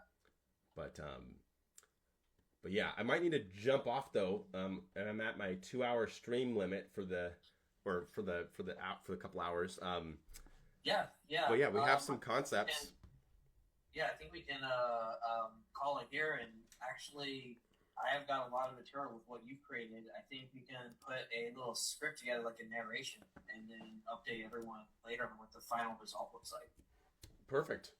Yeah, and I just sent you the link to this exact file on Sora, so you Oh, can perfect. you can further tweak it and edit it, and you have access to all the storyboards that I Yeah, had yeah. and the visuals on there. I think it should work. I've never really collaborated with anybody directly through Sora, so I don't know what it looks like on your end. This is actually a really fun experiment because I mean, think about it. Like most of the time, you're going to be collaborating with people, and you're going to have decision makers, putting their input in. So I mean, this is actually a really good test of a workflow for a visual effects department or an animation department. Sweet. Well, then sharing it then it was at the top right corner of the prompt. There's a little up sharing button. You click on it, and this will allow you to publish that video, which makes it visible to anybody else in Sora. And it also gives the ability to copy this link. And what's cool is when it's published and this link is copyable, that means that Kirk will have access to the edit story button, the recut button, the remix button, the blend button, all the buttons. Without you publishing it, people can't really do that. This is Yeah, where these are all the ones that have people have published. If you go to recent, feature are the ones that OpenAI teams have curated as like their favorite things that people have made recently, and they show them. So let me go to recent, and these are what people have been making in the last like maybe even the last 10 minutes, the last hour. I don't really know, but these are all things that people have been generating with Sora. And what's cool about this feed, is you can click into any one of these and even use that remix feature. Like there's some really cool concepts that other people are working with. Like let's say I like this bear and this lion fighting. I click on it, and you see that because this person named Sky Drifter published it, I have access to edit and remix this story. So I can go to edit remix, and now I can see what their prompt was, which was the word biting. That's all I had. The word biting was their prompt. I guess it worked in our peanuts. Wow, I thought there was going to be more to it because it was like a really dynamic fight. But yeah, here's another one. There's like a cool paper dance looking thing. So I click on it. I go to edit prompt, and look at that. This person wrote an entire lyrics to songs and used that entire song lyrics as the prompt here, which is really interesting. Wow. So you can kind of, what's nice about that published feature is you can kind of dissect and experiment how other people are getting really cool results out of Sora. And this is a lot of what I was doing during my own discoveries of seeing what little tricks people were doing. And I would see them moving stuff in the timeline. I would see that they would add, like, there used to be an issue with old Sora where it couldn't do cuts.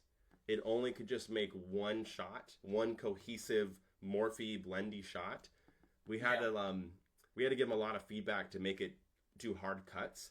And the hack that we found, which they now just do on the back end, but it was the hack that a few artists found, is if you add a black frame to the video, it would understand, oh, we're in a different shot now. Oh, okay. So that was like the fix for a while, was you added 1 millisecond of black frame.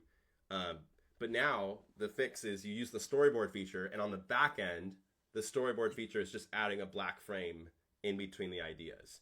So it's almost like a better front end experience. You don't have to you don't have to go find an all black screen that's in the right aspect ratio and load it up. You click new storyboard, and then OpenAI is doing all that back end stuff so that you get the multiple takes that you're looking for. But yeah, this is what I would do when I'm trying to figure out how to make stuff. Like, this is really cool. Like, they have a really cool hologram display in here. And I see their prompt was cinematic of large spaceship cafe. And now that I know that, I could remix this or recut this and mimic it. Yeah. That's cool. And so you can just see different ideas. What's Snowfall Serenity Swim, hyper realistic rustic verdanda in a wooden and stone house, or I don't know this one they put a longer prompt.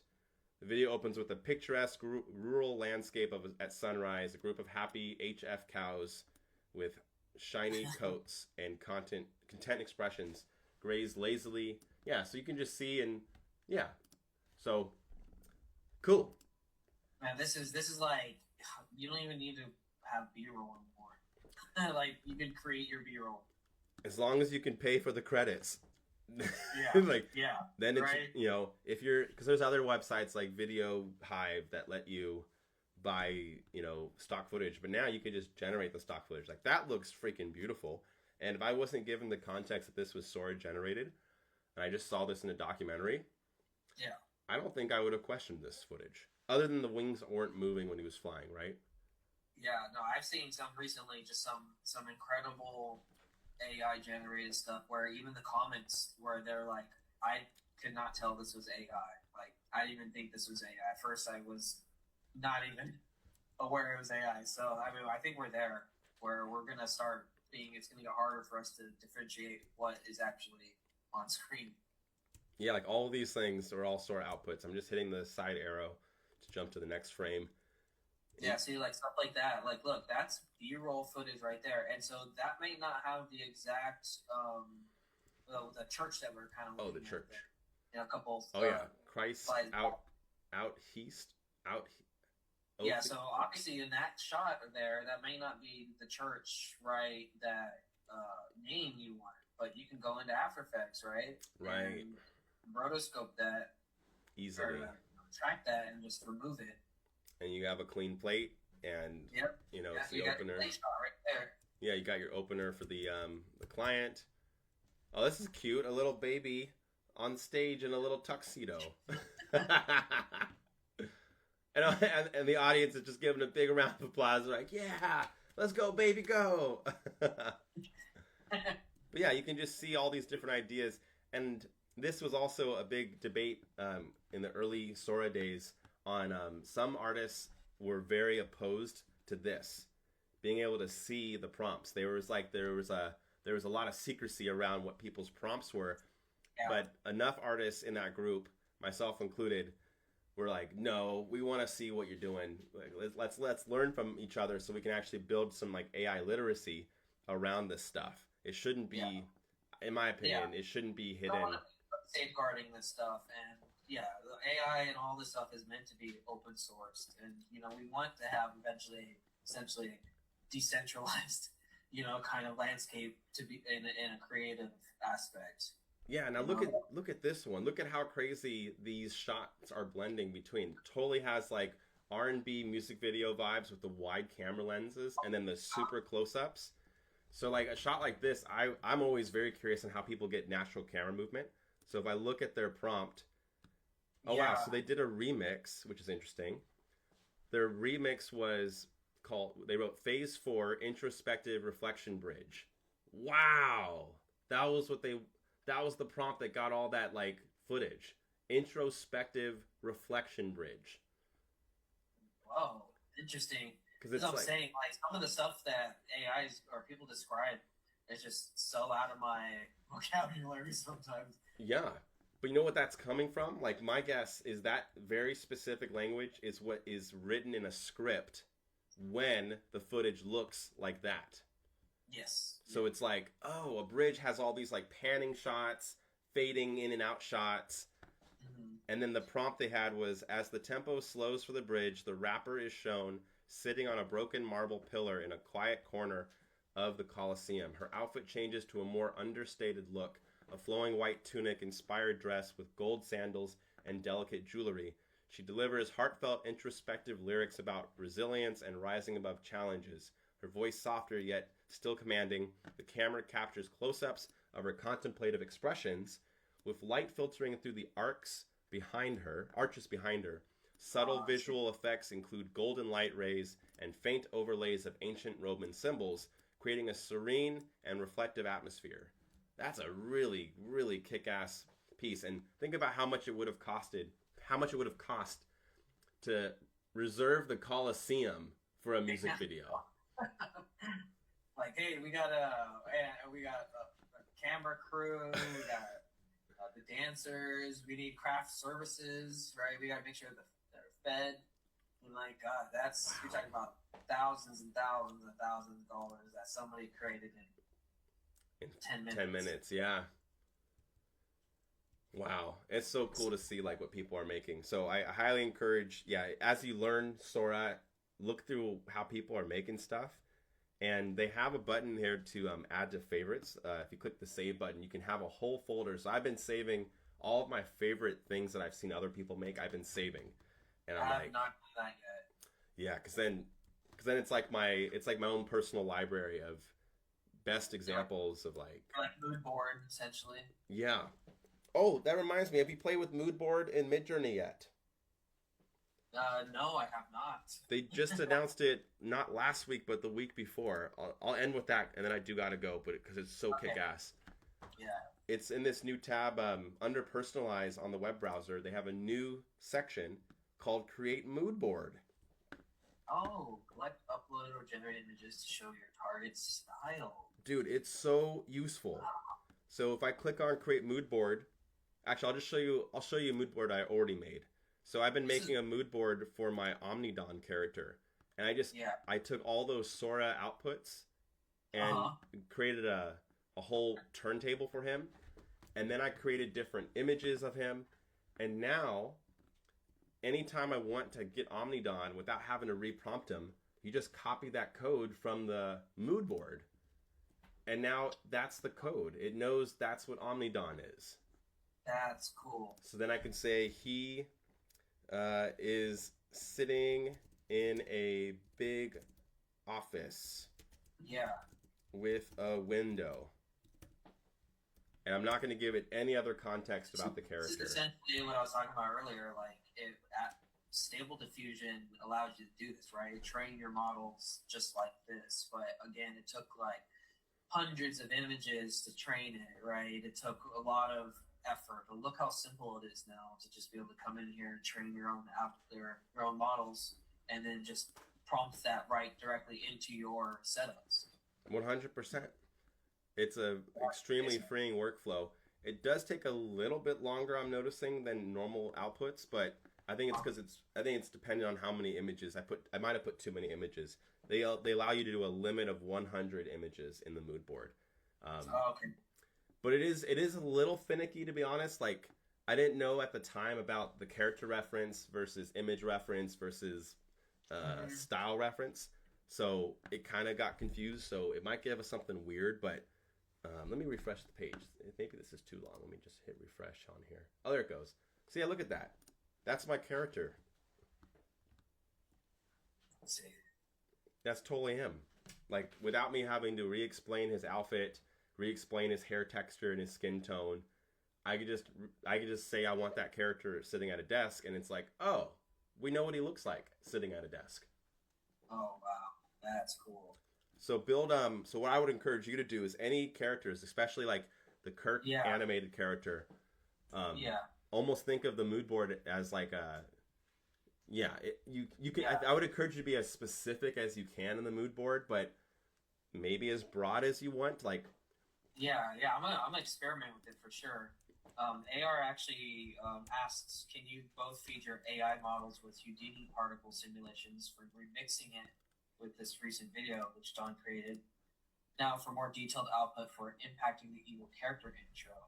So I think that so I don't actually use Houdini, but thinking about it though, there is a way to create actual 3D model that you could pull into Blender, and then maybe add some simulations or particle simulations on top of your character to get that effect, and then re-render that out as your as an image, and then maybe use that as your character. So I think what you're saying, it's possible for sure.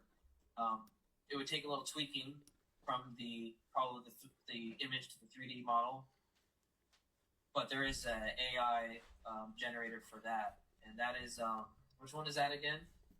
That was the Rodin can do that. Yeah. It'll take the image and do a 3D model, and it's really good now. It's like really reliable. Yeah, so you can take that and create a 3D version and maybe pull it into Blender, or your other 3D software, and add a particle simulation on top of it. Get that effect, export as an image back into your AI prompts. AR maybe writes, "Bang on Kirk" with a fire emoji. Awesome. Hey, thanks, AR. Maybe. Well, yeah, with that, I might need to jump off. So, we can start kind of thinking throughout the week or next couple of days of what, like, little storyline you want to have. And then, see how our characters interact together. It'll be really fun. Yeah, that's going to be fun. So I'm going to definitely tweak this. I'm going to take that character. I'm going to mess with Vigil a little bit, see what I can do. So, yeah, I'll let you know in the next couple of days. We'll have some updates. All right, perfect. So, friends, thank you so much for tuning in to this experimental live stream. Now that I know that this works, this is a really fun workflow. It opens a lot of creativity and a lot of collaboration capabilities during the stream. Thank you, AR.maybe, AR.mayb, for sharing so many brilliant ideas and prompts during the stream. Thank you. We love when there's like that engaged feedback, because it kind of, you helped us get out of our own way where we got kind of stuck with certain angles. And then I also saw some comments in there from some of our friends earlier. Aicha.tech, AYCA.TECH. Thank you so much for your feedback earlier on, helping us with the mic tests. Thank you for being here. We really appreciate it. Thank you, Alan, for inviting me on the stream and being able to collaborate. Yeah, anytime, Kirk. Yeah, by the way, Kirk and I used to work together at an animation studio back in Silicon Valley in 2016, 17. Yeah, I actually was going to bring that up. I still have that photo of us with our space shirts. Oh, so, Space Ghosts? Yes, our Space Ghost shirts. I still have that photo somewhere. I was going to bring it, but I forgot.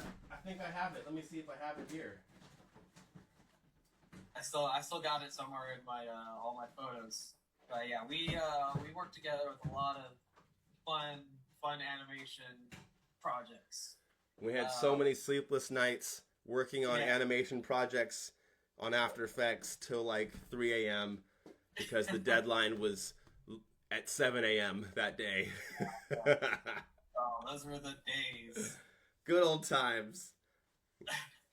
AR Maybe writes, "Thanks for this knowledgeable session, Kirk and Don." And AR Maybe writes, "Awaiting for part 2 on this. Fire emoji." All right. Well, thank you, friends. I'm going to go ahead and end the stream. So have a creative and productive day, and take care.